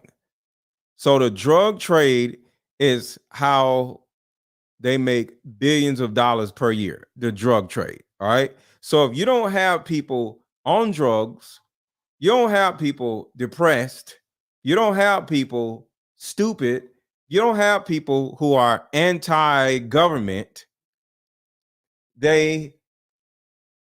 nobody's going to sell the drugs that they have to offer to the people. Okay. So that's the first thing.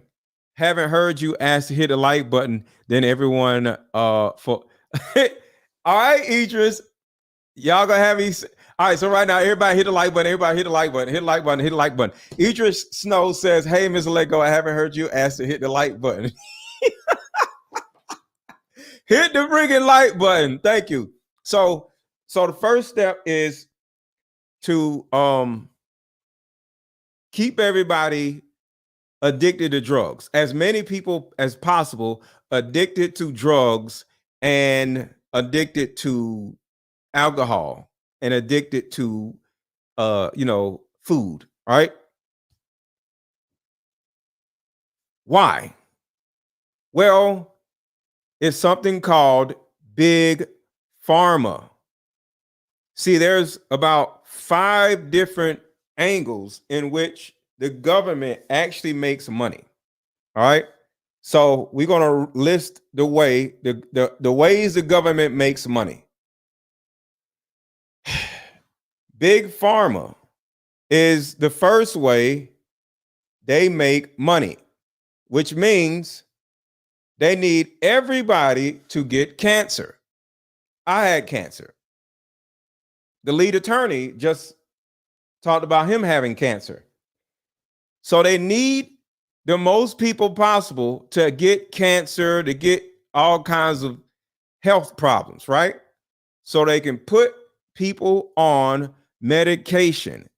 So big pharma is the biggest human need of America, which is sick people, insurance. All right. So hopefully y'all are understanding the reason, because it's a lot of different angles. So big pharma is the first thing, which is keeping you sick. They don't want you healthy. They want you sick. The second part of this is population control. All right. They don't need too many people staying alive and being healthy and living till 100 years old. There's something called Social Security, right? Every time you get your check, you pay Social Security. You don't get Social Security until the age of 65, 66 or something. So it goes back to big pharma. If they poison the food and make you sick by the time it's 65 and you end up dying, or you end up getting cancer, you end up paying all the money that you paid into your own Social Security to cure the cancer. So all the money that you got from Social Security is now going right back to the government to pay for your sickness that they hope you get by the time you're 60 years old. And you end up dying also. So that's the second part. Big pharma, they want you sick. Population control, they want you to die. That's the second thing. Next thing is they need prisons, the prison system. The prison system is a huge business. And I want to play a video about the prison system so I won't lose y'all. Give me a second.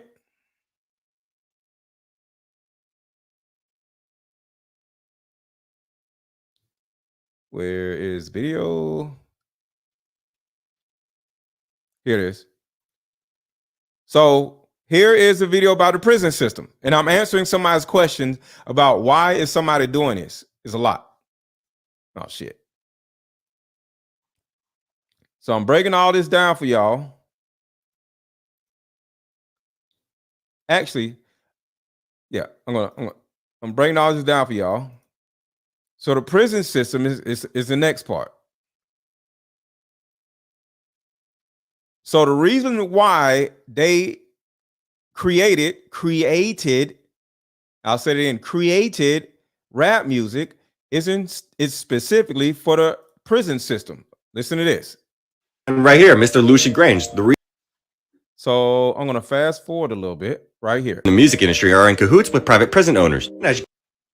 All right, listen to this. Because I'm here to answer all of y'all's questions. So thank you for that question earlier. Listen to this. Here we go. Keep in mind, like I stated at the beginning of this video, Lear Cohen himself was a very high authority figure at Time Warner. And as you can see, some of the biggest names in the music industry are in cahoots with private prison owners. And as you can see in 2021, Core Civic, formerly known as Corrections Corporation of America, the biggest name in the private prisons industry, contacted 48 states offering to buy their prisons. They contact 48 states offering to buy their prisons. Why? Because they need a huge part of the population to be in prison. Because prisons make people billions of dollars. See, there was one particular requirement of eligibility for the deal, saying that an assurance by the agency partner that the agency has sufficient inmate population to maintain a 90% occupancy rate over the term of the contract. And here's the sketchy part that this article paints very well, right? In the year 2012, a mere 232 media executives in the US were responsible for controlling all avenues necessary to manufacture any celebrity and spark any trend. And of course, Time Warner, as the owner of Warner Brothers Records, can not only sign an artist, but since they are also the owners of Entertainment Weekly, they can also put an artist on the cover of magazines by next week. Like it says right here, you think you choose what you listen to, but do you really? Here's the most important part that this article paints very well. BET and MTV are owned by Viacom. When ownerships of these mass media conglomerates is cross-checked with the biggest names in private prison ownership, the largest owner of CoreCivic, like I just named, formerly Corrections Corporation of America, is none other than Vanguard Group Incorporated. The corporation that works very closely with BlackRock and Larry Fink. So he's talking real fast. I want y'all to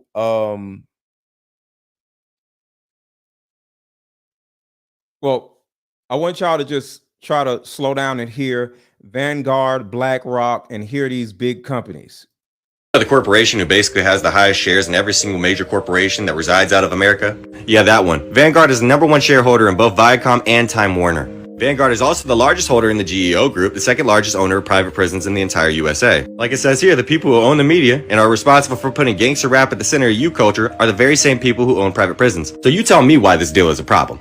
You tell me why major artists really don't like Drake. Because I'm pretty sure it's obvious at this point. Drake is what you would call a sellout, and Kendrick truly knows how the industry runs. But you keep allowing yourself to be consumed by those frequencies. Do y'all remember like 3 years ago when Crazy Bone had exposed the only that was written by somebody that was a decision maker at a major label? You know, he was invited to a very special meeting about the. So this is going to be about the link between rap music and prisons. I'm helping somebody in the chat who said, why are they doing all this? So listen. Future of hip hop back in 1991. And the title of the letter is The Secret Meeting That Changed Rap Music and Destroyed a Generation. I have struggled for a long time weighing the pros and cons of making my story public, as I was reluctant to implicate the individuals who were present that day. So I've simply decided to leave out the names and all the details that may risk my personal well-being and that of those who were, like me, dragged into something they weren't ready for. We ain't scared. You know what I'm saying? What they gonna do? They after us, not just playing. Look, that black van. So I was invited to attend a closed-door meeting with a small group of business insiders to discuss rap music's new direction. Little did I know we would be asked to participate in one of the most unethical and destructive business practices ever seen. Okay. The meeting was held at a private residence on the outskirts of Los Angeles. I remember about 25 to 30 people were there, most of them familiar faces. Among the attendees was a small group of unfamiliar faces who stayed to themselves and made no attempt to socialize beyond their circle. Based on their behavior and formal appearances, they didn't seem to be from our industry. Our casual chatter was interrupted when we were asked to sign the confidentiality agreement, preventing us from publicly discussing the information presented during the meeting. And consequences were stated that violating the terms would result in job termination immediately. A few people refused to sign and walked out. Nobody stopped them. The subject quickly. No, he is reading something. It's not a script. He's reading a piece. He's reading a paper. Changed as the speaker went on to tell us that the respective companies we represented had invested in a very profitable industry, which could become even more rewarding with our active involvement. Damn. He explained that the companies we worked for had invested millions into the building of privately owned prisons, and that our positions of influence in the music industry would actually impact the profitability of these investments. Sure enough, someone asked what these prisons were and what any of this had to do with music. We were told that these prisons were built by privately owned companies who received funding from the government based on the number of inmates. The more inmates, the more the government would pay these prisons. It was also made clear to us that since these prisons are privately owned, as they become publicly traded, we'd be able to buy shares. My industry colleague who had first opened the meeting took the floor again and answered our questions. He told us that since our employees had become silent investors in this prison business, it was now in their interest to make sure that these prisons remain filled.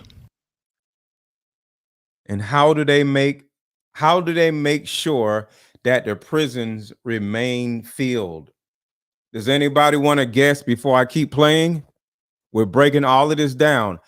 How do they keep the prisons filled? What are they going to do to keep prisons filled, y'all? I'm waiting. How do they keep the prisons full, y'all?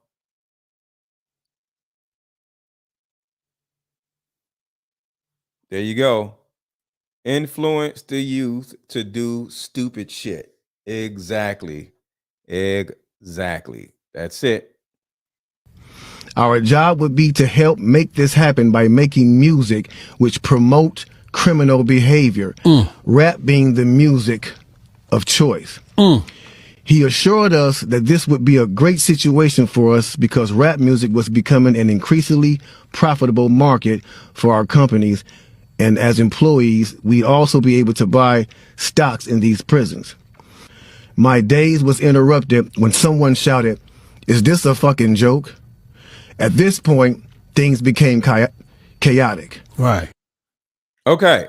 So that is that part of it. All right. So right now we're at, because somebody asked, why are people doing all this? The first thing is big pharma. They need everybody to be sick. So the pharmaceutical system can always continue to make money. The second thing is population control. They need people on drugs. They need people, doing enough stupid shit, shooting people, shooting each other, whatever. So a certain amount of people will die every year. All right. The next is the prison system.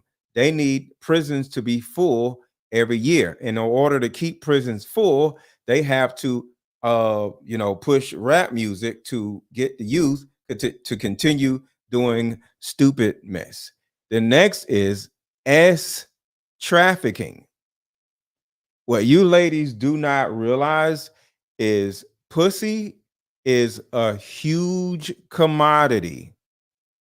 Every man that is heterosexual on the planet wants pussy, and we don't want a wife to get it.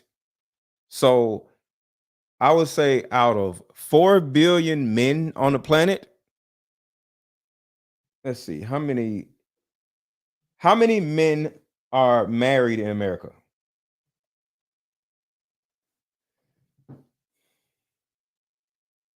What is this? How many men are married in America? Okay, we'll just say. Oh, yeah. 60% of men are single. So how many men are in America? So it's 165 million. That's all. Let's just say 200 million men in America are single. 60%. Let's see. What is 60% of 200 million?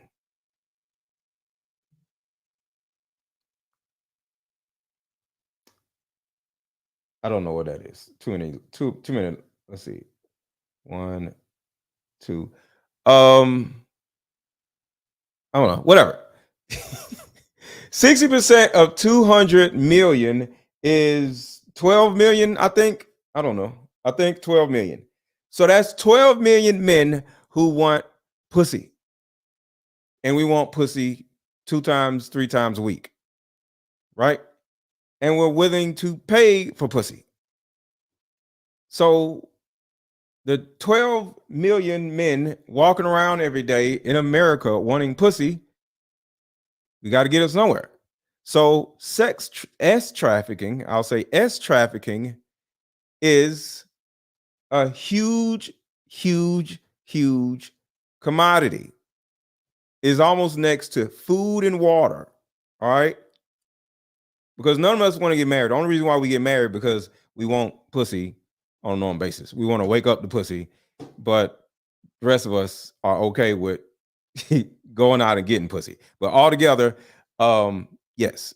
So S trafficking makes what, $230 billion per year.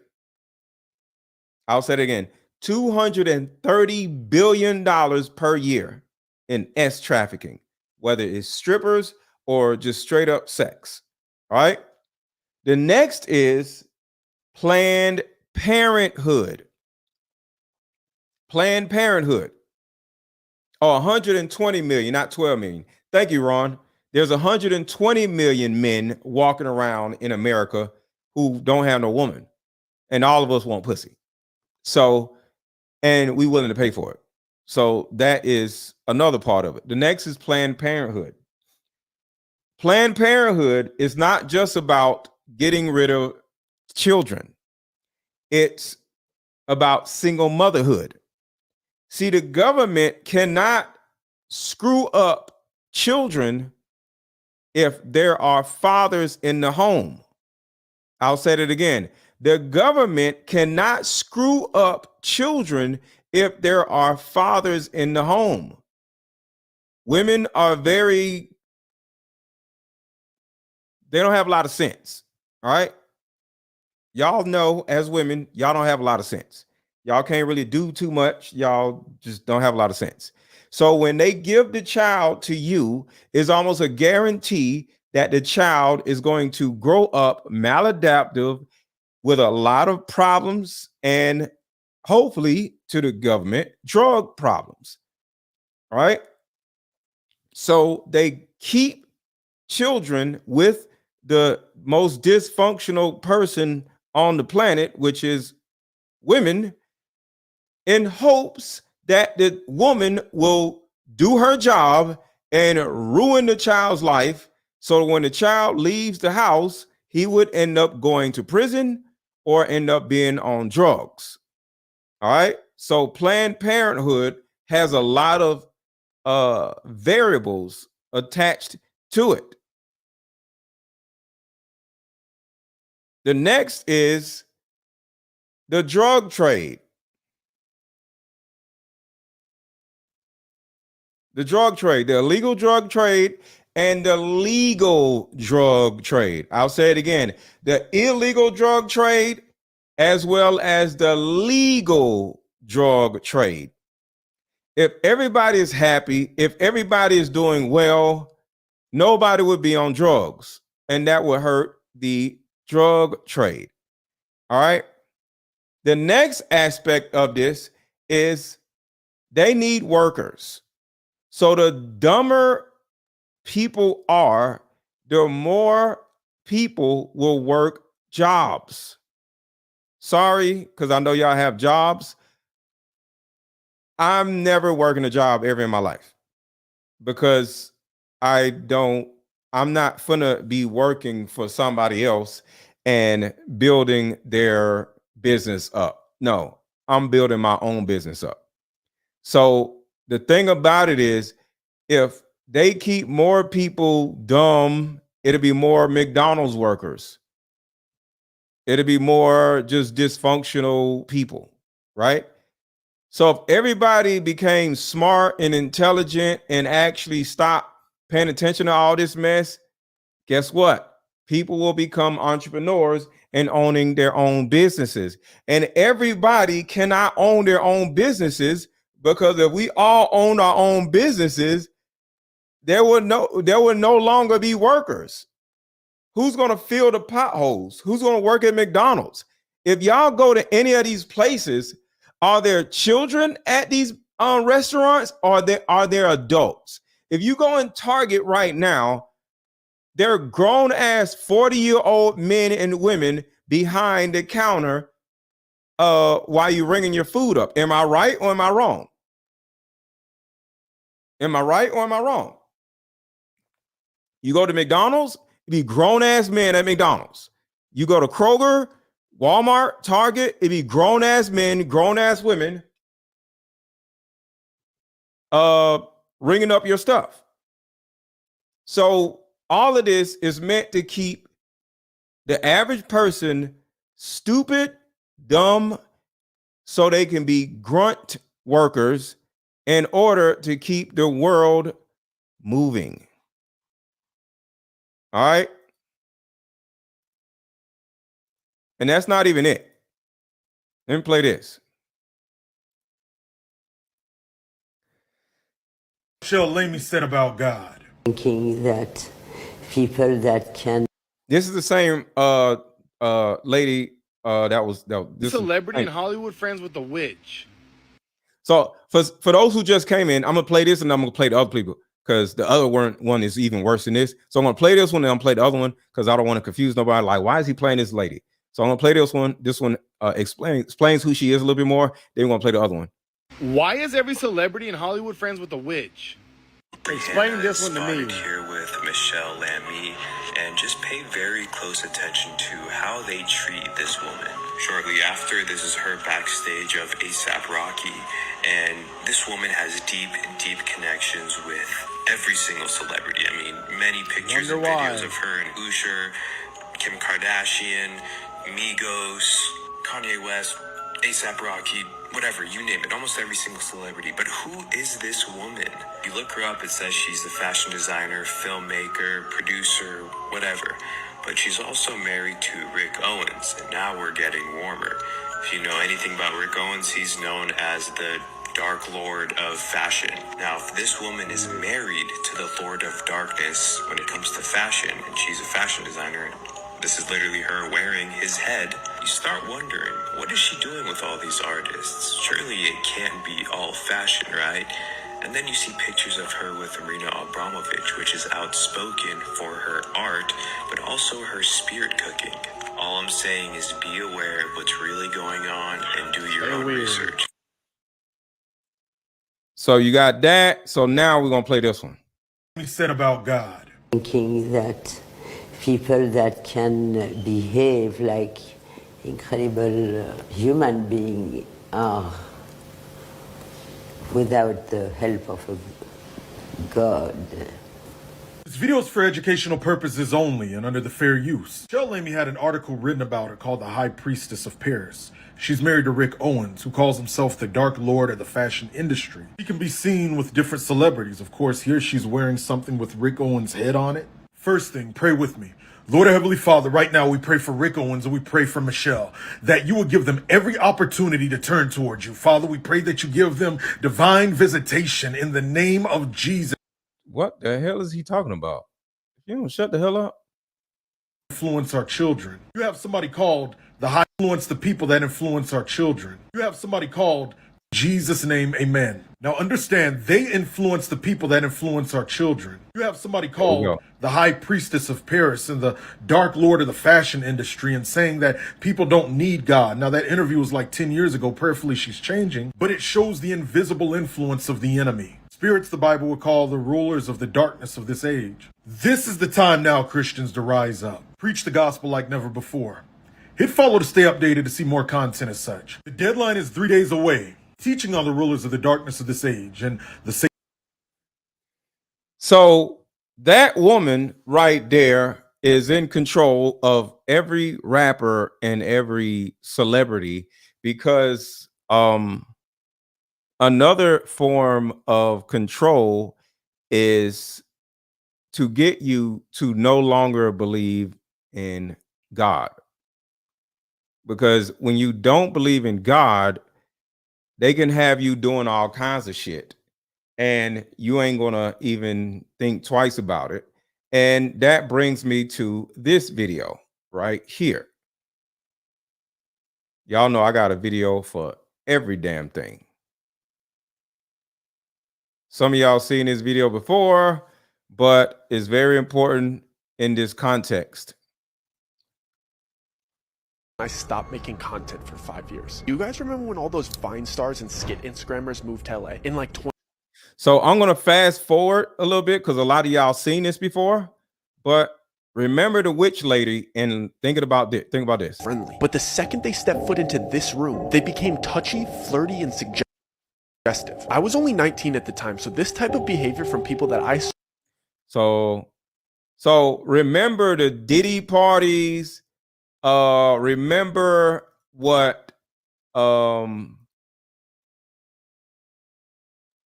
what this guy said is all the same thing. So I'm showing y'all is all the same thing. What this guy said right here. I've been to a couple Diddy parties. Now I'm like, oh, my brain, I'm thinking, well, the celebrity party, people do what they do at it, hard and heavy. On the couch, I saw a couple of guys really going at it, hard and heavy. So I'm showing y'all all this stuff is the same everywhere you go. So here we go. And everyone waiting in line to walk in is smiling and laughing and friendly. So I get excited again. At the door, they take our phones and have us sign an NDA, which isn't. All of this is the same. So it's a room that they are going to go in, and before he goes in the room, he's going to have to disassociate himself from whatever his religion is.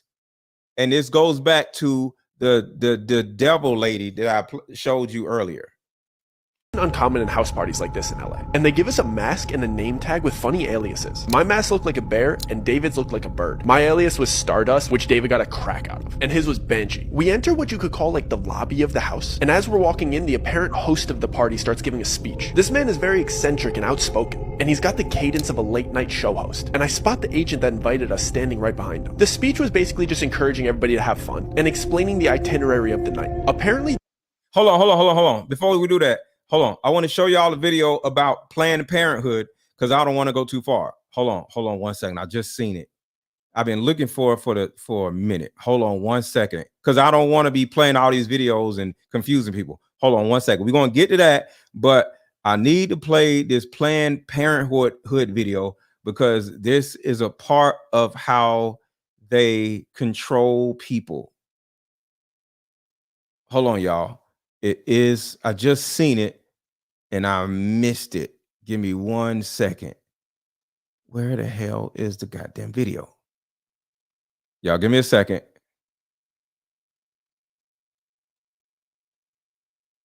I'm looking for a particular video. Hold on 1 second. I just seen it.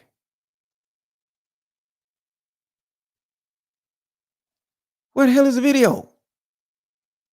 Hold on, y'all. I'm almost there.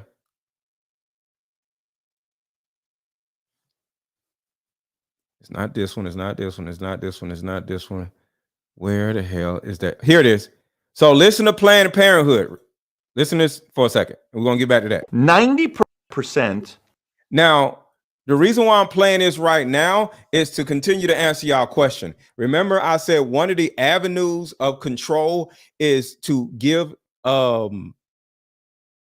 the kid to the woman and make sure that only women are raising people because women raise the most terrible, vile humans. If you give a child to a woman, is a 90% chance that she's going to ruin that human's life. And this is proof because some of y'all got mad at me when I said that if you give a child to a woman, the child is guaranteed to be dysfunctional. This is proof because some of y'all got mad at me. Let me continue. 90% of all homeless and runaway children, 63% of drop popcorn emojis in the chat if y'all are enjoying this live stream. Drop popcorn emojis in the chat if y'all are enjoying this live stream. Drop popcorn emojis in the chat, and we'll because this part right here is very important. One of the ways that they control humans is by giving the child to women. Women are the worst parents on the planet, and this is proof. Y'all can get mad at me all you want to. These are statistics. Statistics don't lie. Drop popcorn emojis in the chat. Let's go. Let me continue. 90% of all homeless and runaway children, 63% of teen suicides, 85% of children and teens with behavior disorders come from fatherless homes. Let me read that stat to you one more time. 90% of all homeless and runaway children, 63% of all teen suicide. 90% of all homeless, 90% come from women. 85% of children and teens with behavioral disorder come from fatherless homes. Fatherlessness likewise has a direct link to teen pregnancy and sexual activity. Roughly 70% of teenage pregnancies come from women raised in a fatherless home. 70% of teenage pregnancies comes from fatherless homes. 70%. And these same women have significantly higher abortion rates than women raised by both a father and a mother. On the whole, fatherless kids are 20 times more likely to be incarcerated and 11 times more likely to exhibit violent behavior than children from two-parent household. 20 times more. If a man and a wife raise a child, they're less likely to end up in jail, but they have the same chances as children raised by just their father. If a man and a wife raise a child, they're less likely to end up in jail, but they have the same chance as children raised by just their fathers. The husband and wife raise their kid. The chance of this kid going to jail is the same as just the father raising his kids. The problem is the single mother without a father in the picture. The problem is the single mother without a father in the picture. The problem is the single mother without a father in the picture. Let me continue. Girls with no fathers have lower self-esteem. We can lower crime, lower mental issues, help the economy, lower suicide rates, and decrease homelessness by bringing back the family nucleus. If we judged. Okay, so y'all are saying stupid shit in the comments. I don't care about y'all saying stupid shit in the comments. I'm simply answering a young woman's question. She said, why are they doing this? And I said, there are at least about 6 or 7 variables. Is big pharma. They need to make sure that we all are sick so they can make money off of sick people. Second is population control. People dying early would put the government in a position where they don't have to pay you your Social Security back that you've been paying into it for all of your life. And when you're 66 or whatever, they give it back to you. They don't want to give it back to you. So if you die at 66, they keep all the money. Then the next is the prison system. The prison systems makes the government billions of dollars per year. The next is sex trafficking. Pussy is a huge commodity. It makes the S trafficking actually pays $230 billion per year because pussy is a huge part of the economy. Next is fatherlessness. And this is when y'all got mad. And I don't give a damn about y'all being mad because I don't care because y'all are what y'all are.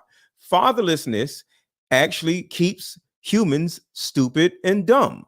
And just like I showed you here, and y'all don't want to hear the statistics. I don't give a damn about what y'all don't want to hear. But overall, let me continue. 90% of all homeless and runaway children, 63% of teen suicides, 85% of children and teens with behavior disorders come from fatherless homes. So that's another part. If we keep, because you already know, it is difficult for a man to get custody of their child. Why?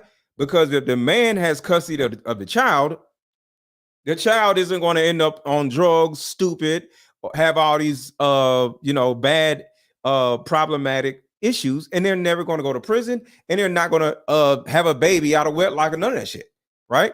So they keep children with the most dysfunctional person, which is the woman. Women are the worst parents on the planet. And if you don't believe me, just listen to him, because these are straight statistics. Read that stat to you one more time. 90% of all homeless and runaway children, 63% of all teen suicide, 85% of children and teen with behavioral disorder come from fatherless homes. So we can move on because I don't give a shit about y'all get mad. Next is drug use. The drug trade is a $1 billion industry also. So that is somewhat of a summary of why they're doing all of this. All right. Because at the end of the day, what they need is American people being stupid and slow. And there's another there's another side also. It is womanhood. Womanhood is a very dysfunctional thing also. The more women that are single, the more women that are going to run around buying stupid shit. Single women go on 5 trips a year. Single women buy wigs, 30 wigs in a month, all this stupid shit. They spend $200 on eyebrows, all this dumb shit. Married women don't spend all this dumb shit because their husband is like, no, we're not paying all, we're not doing all that. Women buy pocketbooks, all this stupid shit. So the more women that are single, the more stupid shit y'all are gonna buy. And then at the same time, you're going to ruin the lives of your own children. And then when they grow up, they get to go to prison. They're broke. They're in poverty. They smoke weed, smoke cigarettes, drink. And next thing you know, they die early. Right? And I don't want to say the feminism thing because I don't like the word feminism. What's going on, Francis? All right. So let's get back to this video about the party. Themed room party, and all of the guests were instructed to move to the next room whenever the grandfather clock chimed. He wrapped up his speech with some cheeky joke, and then one line that still irks me to this day. He said, "Have fun now. Our descent starts at midnight." I tried to give David the eyes that I didn't like where this party was going. This type of behavior from people that I saw as adults made me extremely uncomfortable. The moment the host wrapped up his speech, a couple of workers came out of the doorway. They were holding a couple sets of long poles. All of a sudden, music started playing and everybody seemed like they knew what was going on. So I just went along with it. So I guess these parties start off with a big game of limbo. It's funny seeing people dressed so nicely playing a silly child's game, but it's even weirder seeing A-list celebrities being so excited to play. Because everybody had masks on, but when somebody that you grew up watching in movies walks by you with a quarter of their face covered, you still know it's them. I was amazed with how inviting and willing to introduce themselves these people were. I was expecting at least an undertone of uppityness in there, but it seemed like everybody was involving everybody in conversation, and they were frequently introducing themselves to me with Idris, you said these statistics are crazy. Why are they crazy? You see them every day. Idris, can you explain to me why the statistics are crazy? And I understand if I was a woman, I'd be mad too. Oh my God, what, you know, because I'm a woman, I would just be saying dumb shit too. But Idris, why do you think the statistics are crazy? Are you saying the statistics are wrong? Fatherless men are trash. Fatherless women are emotionally unstable. When you grow up without a father, you're a problem to society. Idris, am I wrong? Let's keep going. their alias, of course. The only thing weird about it was something that I didn't notice until the third person did it. When they shook my hand, they pressed their thumb into the soft part between my thumb and my pointer finger. And I only recognized the pattern because the third guy gave me a big smile and said, "This must be your first time here." In retrospect, this should have alarmed me, but it seemed like they got friendlier when they realized that it was my first time here. So I didn't really think anything of it. But before I got to ask any follow-up questions about this odd handshake, the first grandfather clock chime went off, and everybody excitedly rushed into the second room. When I finally got in there, Well, that's why I'm asking. That's why I'm asking. You know, they said the statistic you presented are crazy. That doesn't mean she's angry. That's why I ask. I was a single parent and the best I could be, but my son says I ruined his life. That's all I'm saying. That's all I'm saying. I'm just giving out factual information. I don't have time to be trying to cater to nobody's feelings. A woman asked me in the chat, why is all of this happening? And I just simply broke down the 1, 2, 3, 4, 5, 6, 7 variables that keeps people stupid, dumb, and dysfunctional. And one of those things that keeps people stupid, dumb, and dysfunctional is being raised by a woman. I'm not trying to be funny, but it's a fact. And the fact is, I played the fact, but shout out to Idris says, I was a single parent, the best I could be, but my son said I ruined his life. I didn't get it when he said it, but this video is helping me understand. Yeah, so I'm not mad at Idris, and I hope Idris isn't mad at me. When you come to my channel, I'm telling you what really is happening in life. I don't sugarcoat nothing. Shout out to Sherlock. Thank you so much. So just in case, we're going to get back to the party. I know y'all mad, but I like to stop the show to inform anybody in the chat that needs an understanding. You know what I'm saying? So I know y'all want to see the party or whatever, but no, this is important because I don't want Idris to think that I'm being funny. No, I'm giving out factual, information. You know what I'm saying? I don't think Mr. Let Go is saying we are bad people, but without the man, we are a weak link. Yes, facts. That's all I'm saying. Women aren't supposed to raise children by themselves. Women are not supposed to raise children by themselves. You know what I'm saying? So I'm not saying women are bad. I'm just saying women aren't supposed to raise children. I said women are the worst parents. Single women are the worst parents. Like, there's no statistic that you can ever find that will refute that. I'm not saying that I'm mad at women for that. I'm just saying women need to make sure they get married and stay married and don't be like Tia Mowry just leaving her marriage like an idiot, because the child is going to end up being screwed up. And the government is not going to allow the man to raise a child by himself, because the government needs the man to be stupid. That's all I'm saying. Just being real, y'all. Just being real. The itinerary of the night. Apparently this was a themed room party, and all of the guests were instructed to move to the next room whenever the grandfather clock chimed. He wrapped up his speech with some cheeky joke, and then one line that still irks me to this day. He said, "Have fun now. Our descent starts at midnight." I tried to give David the eyes that I didn't like where this party was going. This type of behavior from people that I saw as adults made me extremely uncomfortable. The moment the host wrapped up his speech, a couple of workers came out of the doorway. They were holding a couple sets of long poles. All of a sudden, music started playing and everybody seemed like they knew what was going on. So I just went along with it. So I guess these parties start off with a big game of limbo. It's funny seeing people dressed so nicely playing a silly child's game, but it's even weirder seeing A-list celebrities being so excited to play. Because everybody had masks on, but when somebody that you grew up watching in movies walks by you with a quarter of their face covered, you still know it's them. I was amazed with how inviting and willing to introduce themselves these people were. I was expecting at least an undertone of uppityness in there, but it seemed like everybody was involving everybody in conversation, and they were frequently introducing themselves to me with their alias, of course. The only thing weird about it was something that I didn't notice until the third person did it. When they shook my hand, they pressed their thumb into the soft part between my thumb and my pointer finger, and I only recognized the pattern because the third guy gave me a big smile and said, I understand, Ashley. I totally understand. Said, "This must be your first time here." In retrospect, this should have alarmed me, but it seemed like they got friendlier when they realized that it was my first time here, so I didn't really think anything of it. But before I got to ask any follow-up questions about this odd handshake, the first grandfather clock chime went off. Idris said, read my previous comment. You got to put in the super chat. Super chat puts color behind your comment. This is what a super chat is right here. This is what a super chat looks like.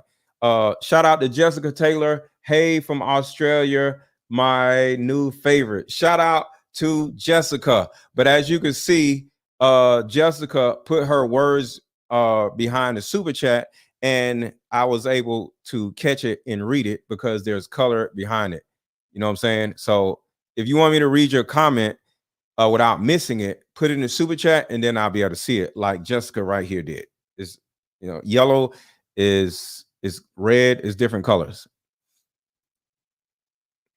And everybody excitedly rushed into the second room. When I finally got in there, I was taken aback by the dramatic decor change. Everything in this room was different shades of blue. The music was romantic and all the furniture was cabana beds and love seats. I stood there for a second trying to realize what was different, but I couldn't put my finger on it until some girl walked by and caressed my shoulder in a really flirty manner. The decor changed, but the way everybody was acting was drastically different. Before, everybody seemed to be outgoing and inviting and friendly, but the second they stepped foot into this room, they became touchy, flirty, and suggestive. I was only 19 at the time, so this type of behavior from people that I saw as adults made me extremely uncomfortable. especially when I saw that the cabana beds had curtains that you could close for privacy. And I realized that these people weren't just being suggestive, they meant it. I tried to give David the eyes that I didn't like where this party was going, but he seemed to be really enjoying the female attention, so I was on my own. I basically stayed in perpetual motion and walked laps until the next chime went off, so I didn't have to sit next to anybody for too long and let them get too comfortable. The clock finally went off and everybody rushed to the next room immediately. The weirdest part was the people that were in the private sections didn't even bother redressing except for the mask. I was in no rush to get to the next room, but I could see into it over the crowd of everybody's head. The walls were bright orange, but the smells that were wafting in from that room were amazing. And when I finally got in there, it was like the Hogwarts feast. It was table after table of the most delicious spreads I've ever seen. There was full tables for seafood, full tables for meats, full tables of sushi, and an entire wall of spirits. I almost started enjoying myself again, until I saw the way these people were treating this food. They were...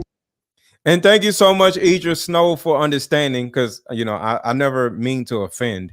So I appreciate you for understanding. These are just facts, and I was just putting it out there. So shout out to you. Disrespectfully biting chunks out of delicious prime rib roasts. They were just shoving copious amounts of high-grade sashimi into their mouths and eating caviar like it was cereal. The way that they were just grabbing with their hands and just spitting out things that they didn't like onto the floor ruined my appetite. At this point, I wanted nothing to do with these people.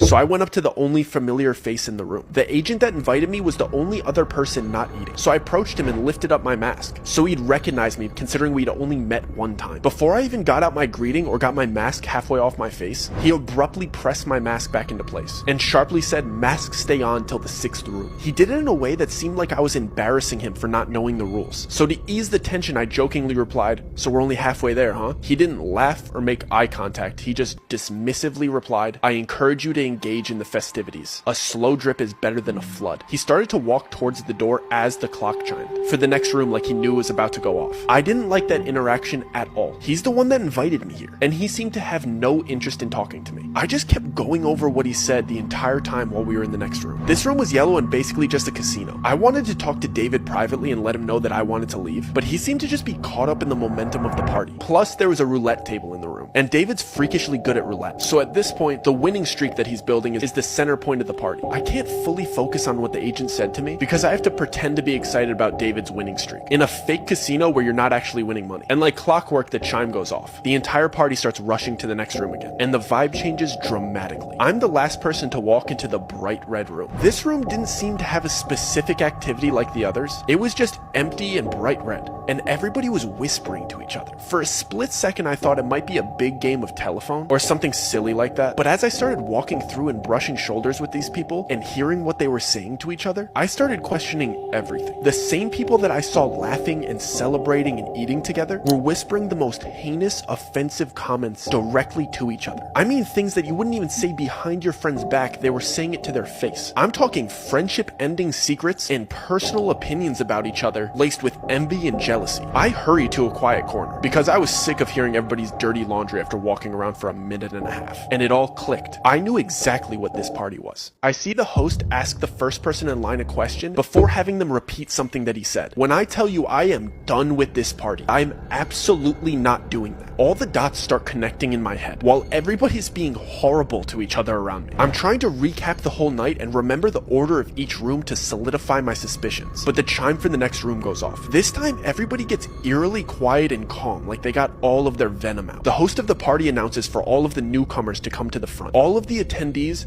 form a single file line in front of the next room's door. There's about 10 other newcomers in front of me and David, and the agent that invited us is standing to the left of the door, and the host of the party is standing to the right. The host has a pile of books on the table next to him. I see the host ask the first person in line a question and then all right, so this part right here is what I was bringing up earlier. Grab a book based on his answer. He would present the book to the person and place a diamond-shaped metal symbol on top of it before having them repeat something that he said. Then he'd take their mask off and let them enter the next room. I couldn't make out exactly what he was doing until there was only 2 people ahead of me in line. The books were Bibles, Qurans, Torahs, and so on. He would ask the person, "And which one is yours?" Whichever they chose, he'd grab it and place the metal symbol on top of it. He'd have you put your hand on top of the metal symbol and then repeat, "I am my own God, I bow to nobody nobody but myself. When I tell you I am done with this party, and I whip my head around and I tell David I am absolutely not doing that. David whispered back in a joking tone like he always does. Dude, it's just a party, who cares? I'll see you in the next room. And he skipped me in line to show me that he'd do it first to make me feel more comfortable. He went through with it and giggled his way into the next room. It was my turn, so I tried to play it cool and whisper to the host, do you mind if I skip this part? It's making me a little bit uncomfortable. I thought he'd subtly break character and reassure me that this is just a party theme and it's all good. Instead, he whispered back to me in a really kind tone, of course man, don't worry about it. Just take your mask off and turn around. I was relieved for about a split second, before the agent that invited me here grabbed my arm and started guiding me towards the exit. And I see that everybody that was behind me in line, staring at me straight-faced. I look back at the host and he's standing up and loudly shouts like he's starting a chant. The price was not paid. And then everybody in line that was staring at me chants in unison like they knew exactly what to do. Remove the profane. And they repeat it over and over until I'm through the exit door. The price was not paid. Remove the profane. The price was not paid. Remove the profane. I just start panicking. Now I know for sure Joe isn't safe either. The whole intent of this party was to butter me up to get me to do these horrible things. So the agent just walks me to the closest door. He doesn't even walk me to the front of the party and out the front door. He just puts me out into the backyard. It's 4 a.m. My friend's still inside. I don't have my phone. So I decide to walk around the right side of the house because that's where all of the party attendees were kind of headed. Let me see if I could peek in and maybe flag down David to let him know I got kicked out. And there's some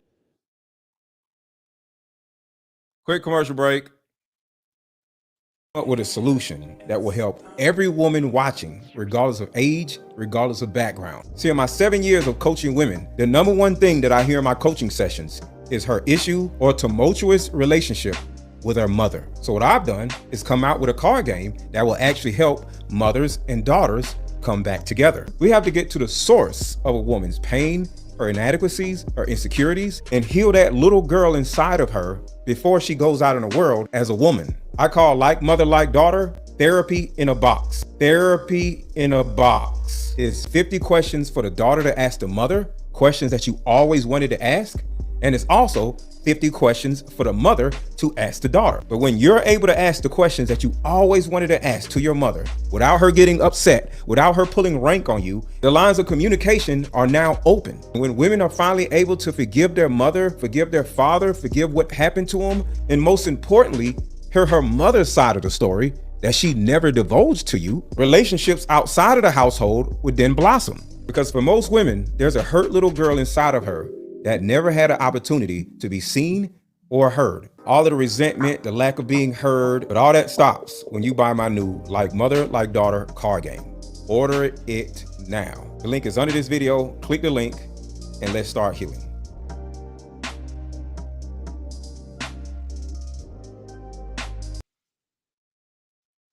to the next room. But of course these windows are like big church stained glass windows, and you can't really see through stained glass windows like the colored ones, but if you go really close and you look through the white parts, you could kind of see clearly what is on the inside. And this room is like a bizarre church replica without all of the seating. It's just a big church-like room, and all of the people that were in there had their masks off, and it was like a big circle and almost looked like an initiation, and all of these celebrities are standing around in a circle around the other 9 new people. It was 10 excluding me, and there was big TV grade cameras recording, and it looked like the group of celebrities and everybody else that was there was kind of cheering them on. But then there was clearly people in there that were much more serious and kind of threatening, and the 10 new people were in the middle of this room being forced to do horrible things that I wish I could unsee. And the new people clearly didn't want to do these things. They were being forced to do these things, and they were clearly recording it. And I see my friend being forced to do these horrible things in front of these people and in front of these cameras. He wasn't forced. He went in that room on his own.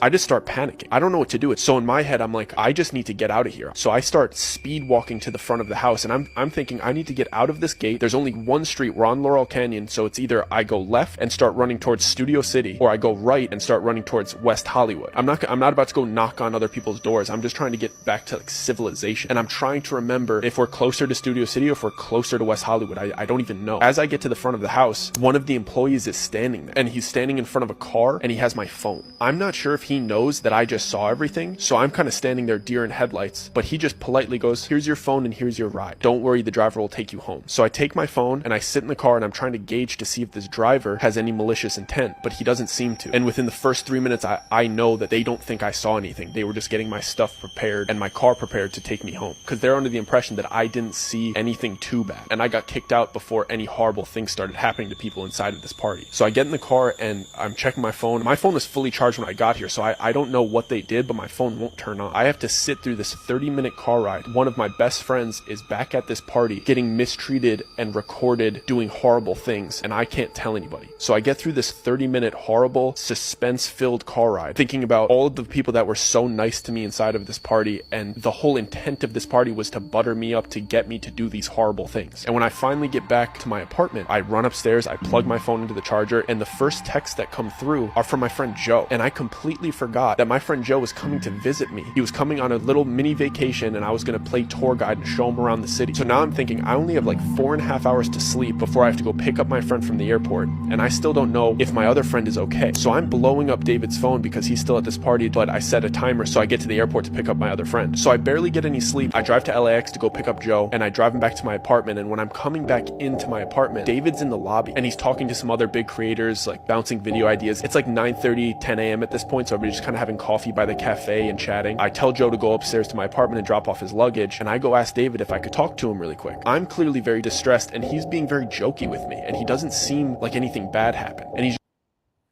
Drop popcorn emojis if you are enjoying this. Drop popcorn emojis if you are enjoying this live stream. Drop popcorn emojis if you are enjoying this live stream. Y'all having a conversation in the chat. Letitia says, I want you, Aaron, to also hold men accountable for not wearing protection and then not taking care of their responsibilities, leaving a mother to be a single mother. That is your responsibility, Leticia. I don't understand. So you want me to come to your house and tell a man that you about to have sex with no condom? You want me to come in your house and tell him to wear a condom? Why you can't tell him to wear a damn condom? Why do you need somebody on YouTube to tell your man to wear a damn condom? You tell him to wear a condom. I don't understand. It's your body. Why you want some random person on YouTube to tell a man that you about to have sex with to wear a damn condom? Why don't you say wear a condom? I don't understand. That don't make no sense. What are y'all talking about? just kind of making fun of me for getting kicked out of the party. I'm just letting him talk for a little bit, and I finally tell him I was looking in through the next window. I saw what they made him do, and I was just asking him if he's okay. And the second I said that, he immediately switched on me, and he started damn near cussing me out and saying friendship ending things, and his eyes turned from happy and giddy to filled with almost fear and a little bit of betrayal. When he stormed off, he pulled out his phone and he was calling somebody as if he was like reporting something back to them. I immediately start freaking out. I assume that he's telling them that I saw what they did, and now I have my friend upstairs who thinks he's just on vacation when I just saw hyper successful rich people doing unspeakable acts. And they No, I said hold them accountable for leaving their children. How about you hold them accountable for not having children with somebody that has not married you? I don't understand women at all. The shit is just crazy. As much as research I do on women, I'm never going to understand them. You hold the man accountable. Why are you letting him blank inside of you if he ain't married you? You are the one sitting on the toilet letting his stuff run out of you. Don't let him do that. Tell him to wear a damn condom, and you won't have that problem. What do you want me to do? I don't understand. What do you want me to do? I'm not having sex with you. He having sex with you. Tell him what to do while he's having sex with you. What do you want me to do? I'm on YouTube. What are you talking about? They have all of the resources to come after me. They know where I live, and David isn't even on my side because the dirt that they have on him now. I have to pretend that everything's okay to Joe because he flew all the way out here for a vacation, and I don't even really know how bad the situation is. I don't even know how to tell him about everything that happened the night. All right. Looks like y'all want to be in this conversation right here. Your body, your choice. People say that all day long. Exactly. So is your body your choice until somebody comes in you? Y'all want to run around doing all this dumb shit with your body, and then second somebody ruins your body and ruins your life. Now is my fault. A guy on YouTube. Huh? What I got to do with that? If you can't to both, then what's the point?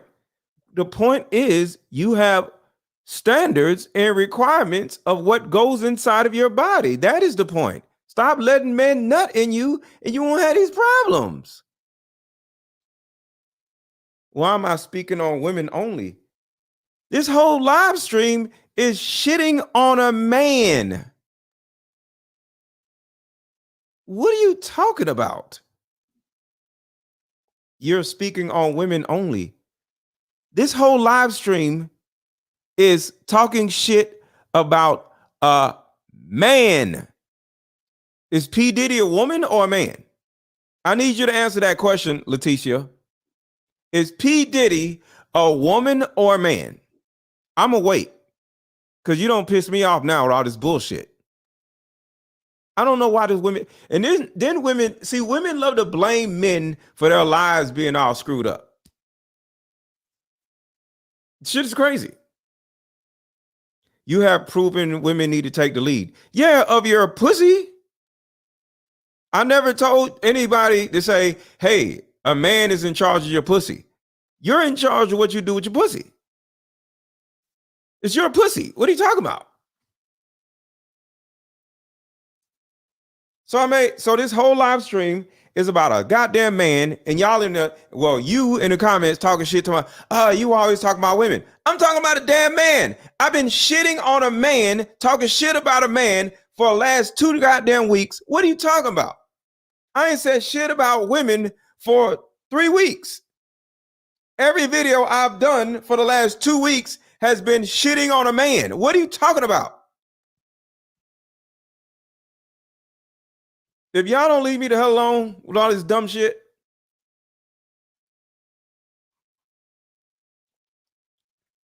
I don't have time for this stupid shit. Y'all don't leave me alone. So, within those docs, and this is where it gets relevant, there's one man that is named as being the person that can do the cleanup. You're blaming women for the fathers who are trash. You let a trash man nut in you. I ain't let no man nut in me. Raise your hand if you have not let a man nut in you.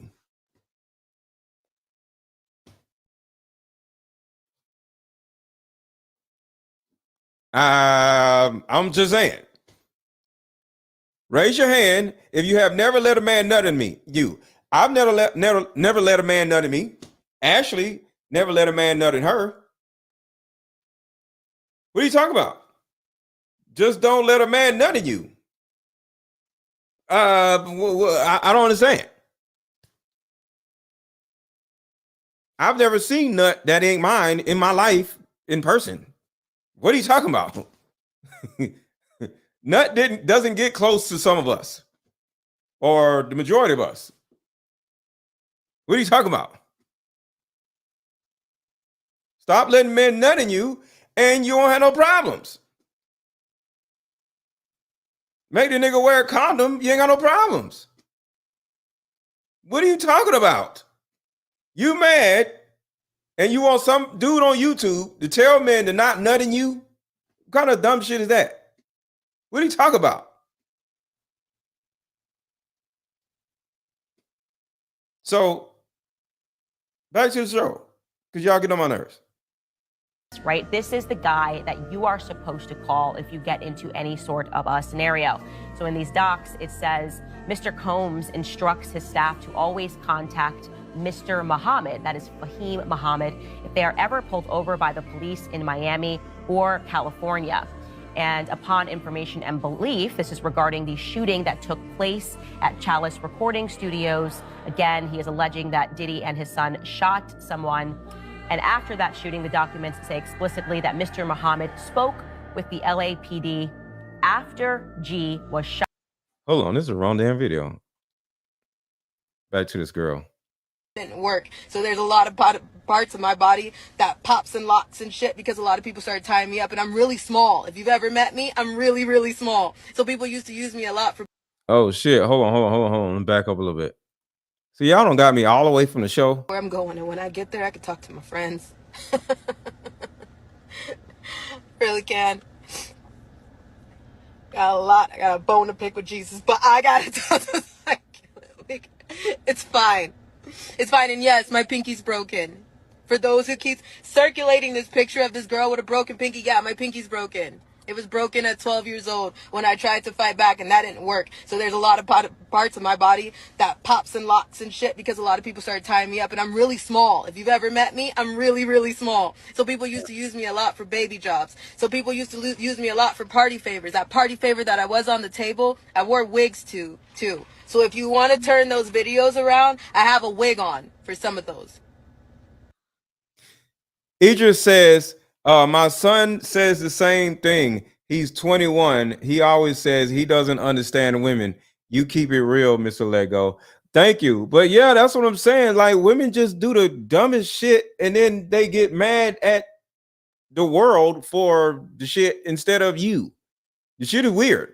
Like, if I stubbed my toe against the bed, it wasn't the bed's fault.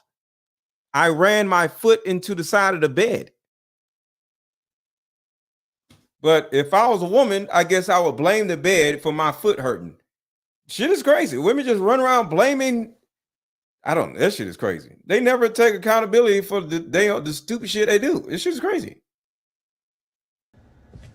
But yeah, my pinky's broken, and so is my toe pinky. There's a reason for that. If you're a truther, you need to look up party favor effect as it relates to Diddy's freak-offs.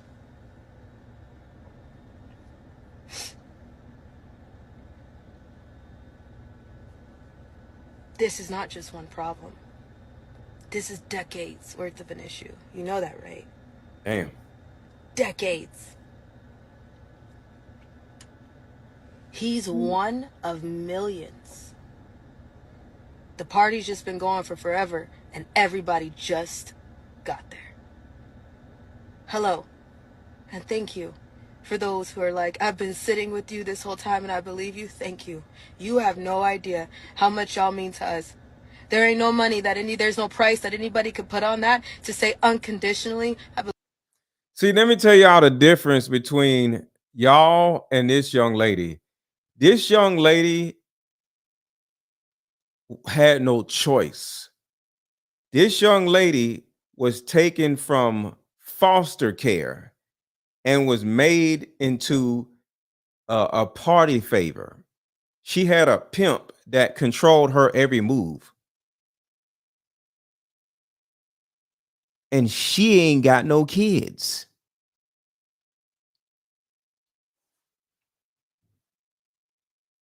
How is this woman who went through all of this shit,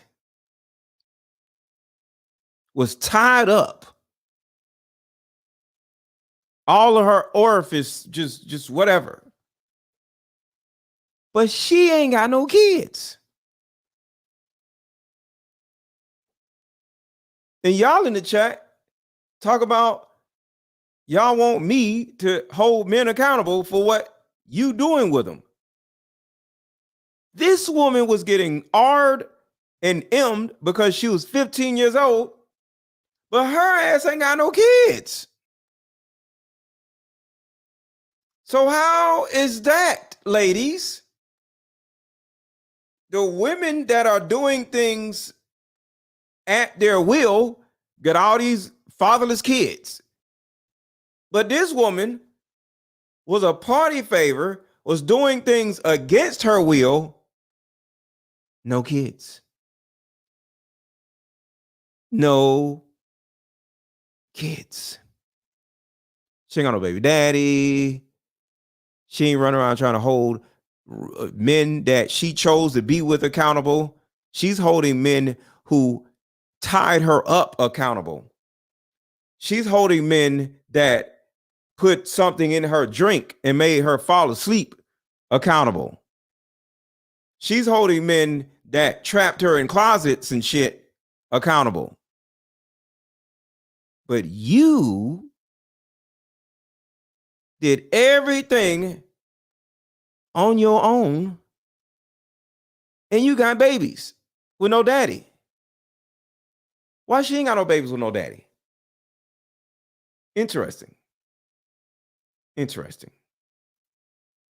Believed you since the beginning. Thank you. Because that shit has been my whole entire life. That's all. I don't need any money. I want to go to school. I really want to go to. It's not even about graduating. It's about the fact that I can. It's the principle of the thing. I can say I did it because all my life I've been illiterate and I've just been a sex slave and I can do all that. No, I could go to school. I could be a grown-ass woman, and I am a woman of my word.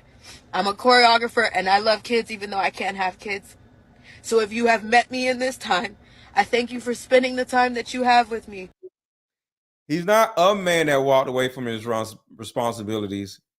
He's your man that walked away from his responsibilities. Apparently, you didn't require marriage. Did he marry you? What were your requirements?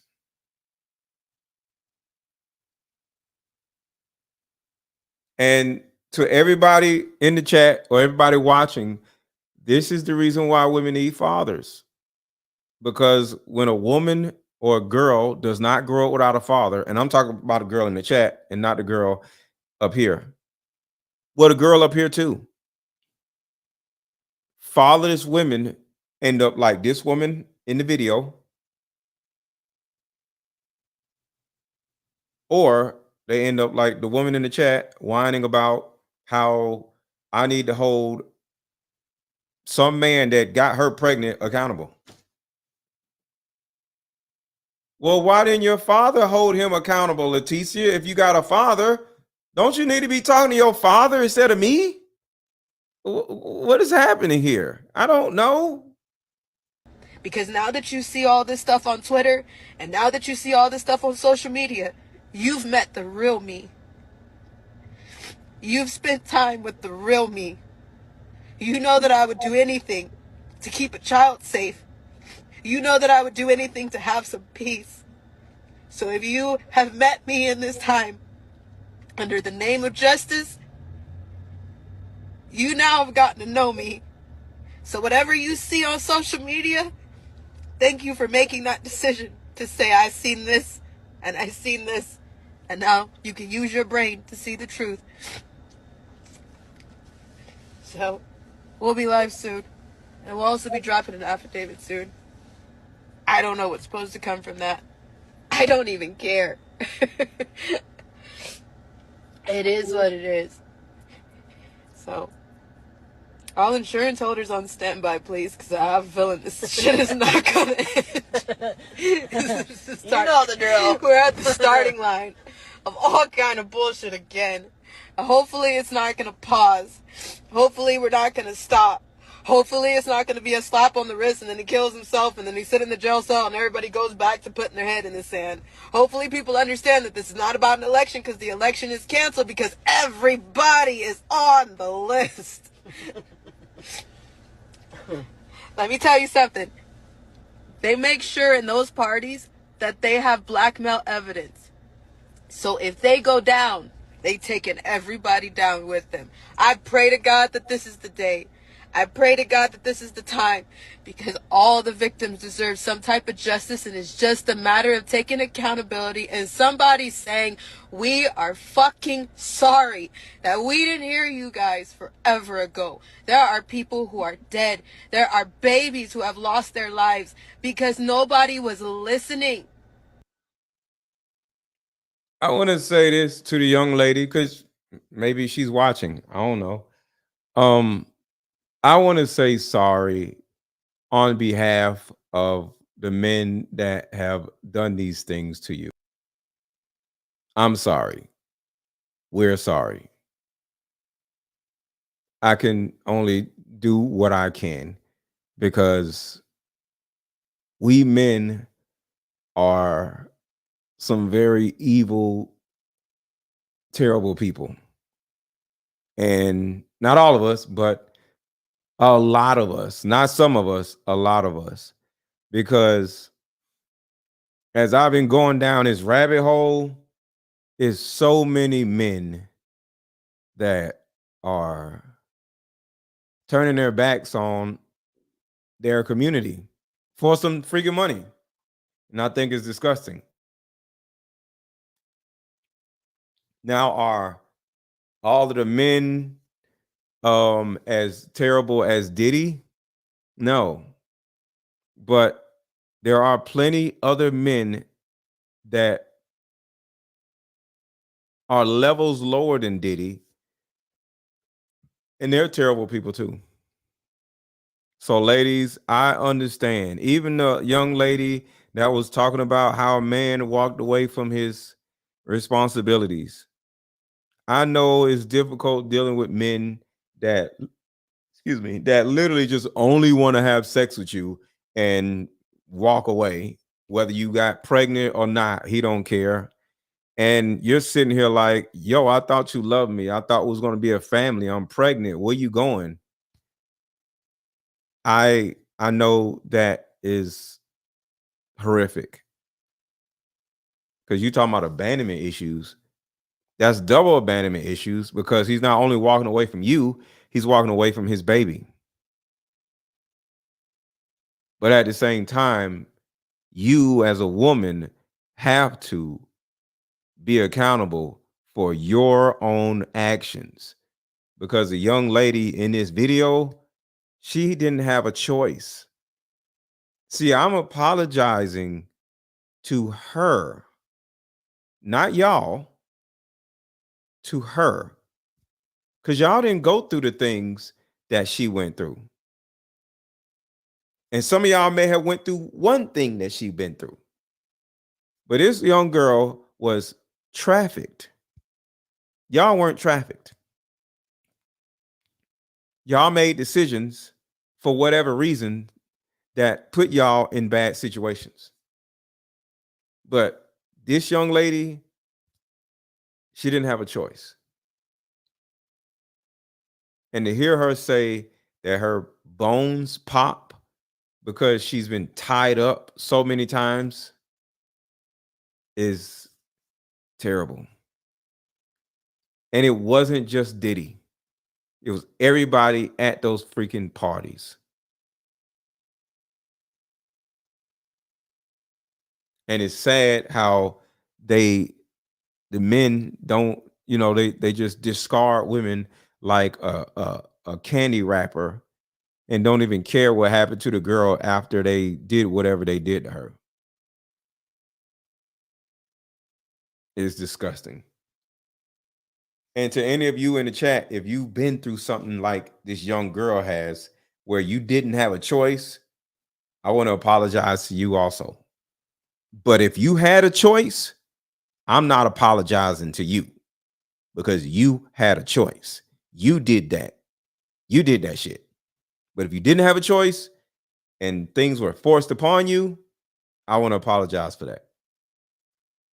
Because it's very important for you ladies to know that you are loved, but not every man is going to love you. So you have to use your discernment to know what room to walk in, what room to walk out of. And if you don't use your discernment properly, oh yeah, there's going to be a dude that's just going to use you and discard you like a piece of candy. Because in all honesty, all we want is to have sex and go on about our business. Even me, in a lot of cases, not all. If I meet a woman in my dreams, I'll stay. But in most cases, we just want to have sex and and go back to what we was doing. And it's important for you ladies to understand that. The majority of us don't want to be with you. We just want to play with your butt cheeks and catch a nut and go home. Including me. I enjoy being single. Do I want to be in a relationship? If I meet the right woman, but most of the case, no. Because I don't want to deal with that shit. But if I meet the right woman, yes. You know? And a lot of you ladies are not aware of, you know, your issues, your emotional issues, and you want somebody to tolerate your emotional issues, but we ain't gonna do it. Even if we get you pregnant, we still ain't gonna be with you. And that's a problem. I'm gonna play this real quick. I played this earlier.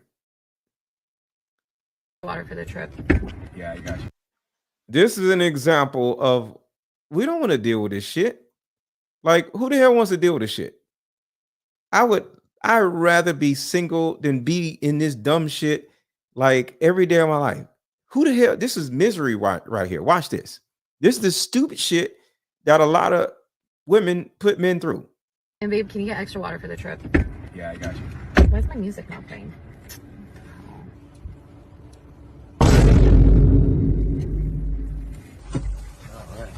All right, we got water. 4 years of my life wasted. You were just a waste of time. You got caught. That's why you're quiet, because you got caught. Who is Morgan?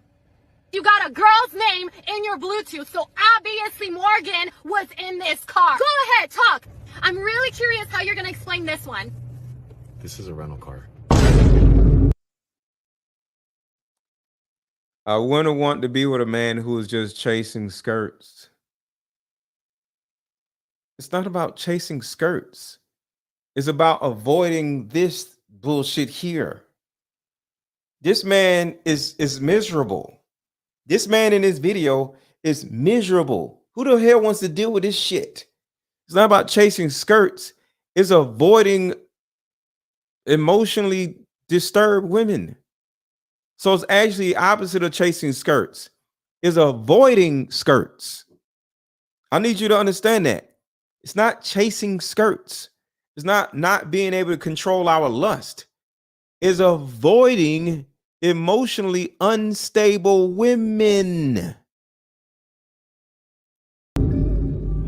So I'm assuming Morgan is the last person who drove it. This one was in this because you got caught. Who is waste of time? You got caught. That's why you're. All right. Who wants to deal with this shit? This is avoiding skirts, not chasing skirts. We got water. And this is a lot of women. This ain't just her. This is this crazy shit that y'all be doing. 4 years of my life wasted. You were just a waste of time. You got caught. That's why you're quiet, because you got caught. Who is Morgan? You got a girl's name in your Bluetooth, so obviously Morgan was in this car. Go ahead, talk. I'm really curious how you're going to explain this one. This is a rental car. So I'm assuming Morgan is the last person who drove it. Who wants to deal with this shit? What is it? You got me chocolate. Yep, your favorite. I love chocolate. I know. All girls love chocolate. Wait, how do you know all girls love chocolate? It's just a thing. Have you bought another girl chocolate? That's not what I was insinuating when I said about. But have you bought another girl chocolate? No, that's not what I was trying to say. But have you bought another girl? Yes, I probably bought another girl chocolate. What? I've dated in the past. Okay, I don't want anything that you bought for another woman, Gus. Close the door. We gotta talk. Babe, get in the car. I was joking. You want to be with other bitches, right? No, I was joking. Go do cardio with that other bitch. Get in. No. Open the safe or I'll take your life. I don't have a life. Really? That's so sad. I throw out toilet paper so I can go to the store and buy more. Just so I can be alone for a couple minutes. How was your day? It's good. I woke up and went to work. And my manager, she's such a bitch.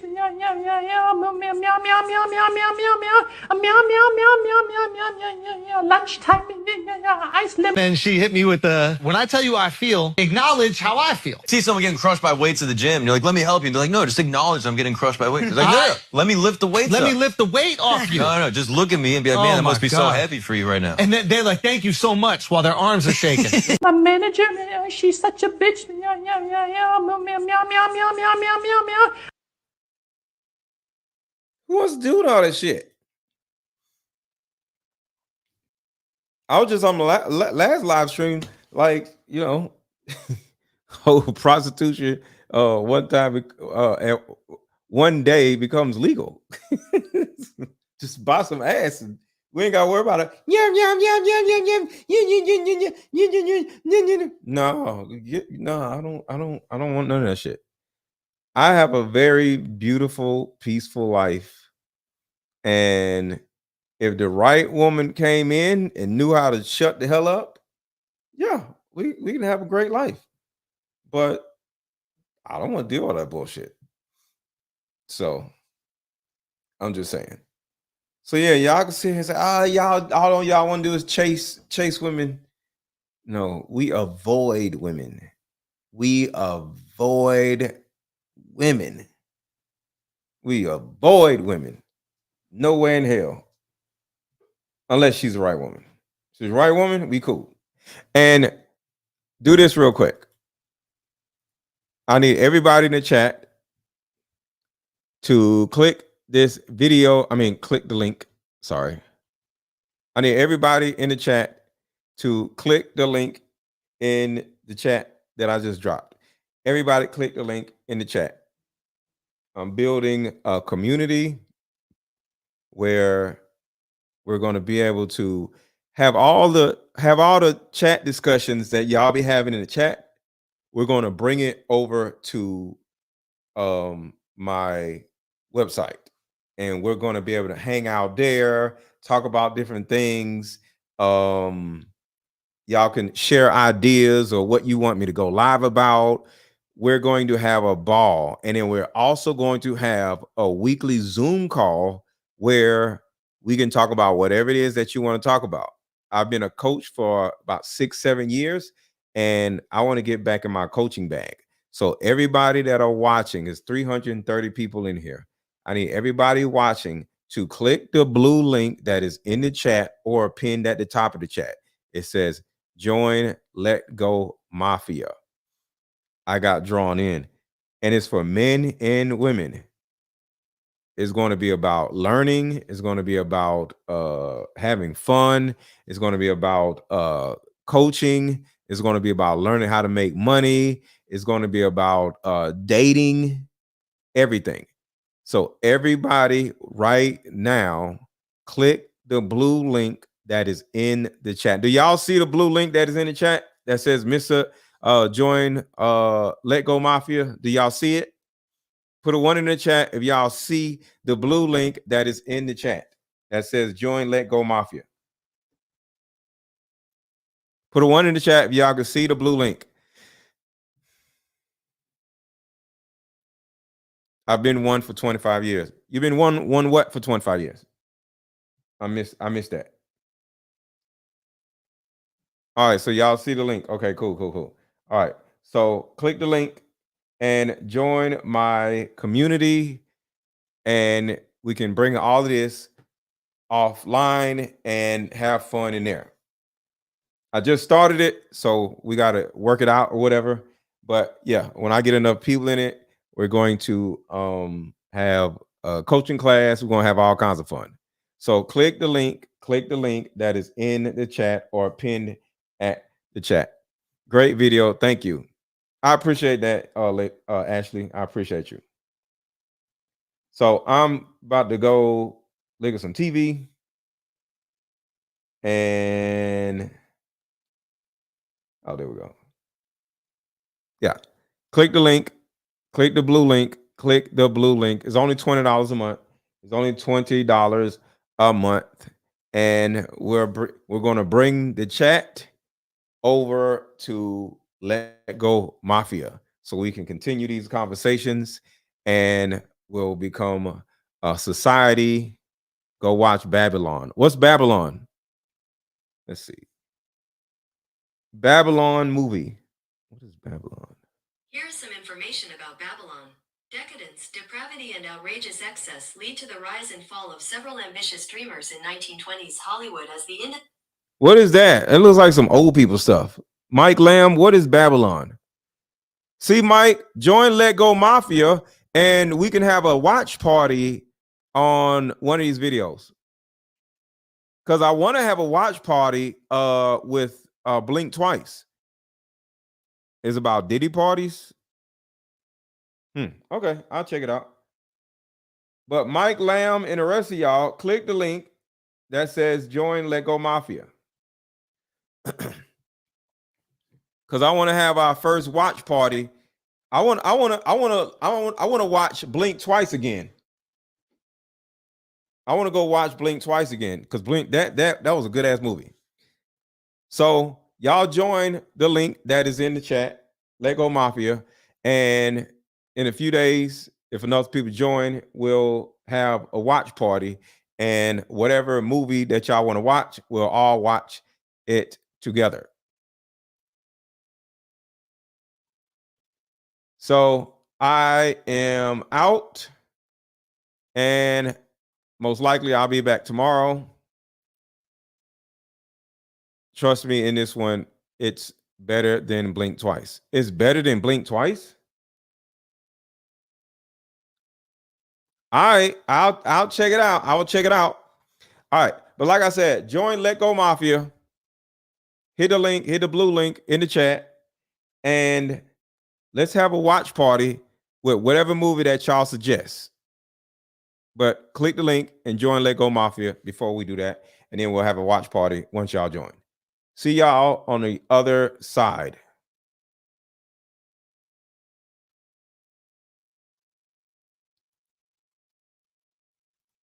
How about we meet up at a coffee shop and play this fun dating card game?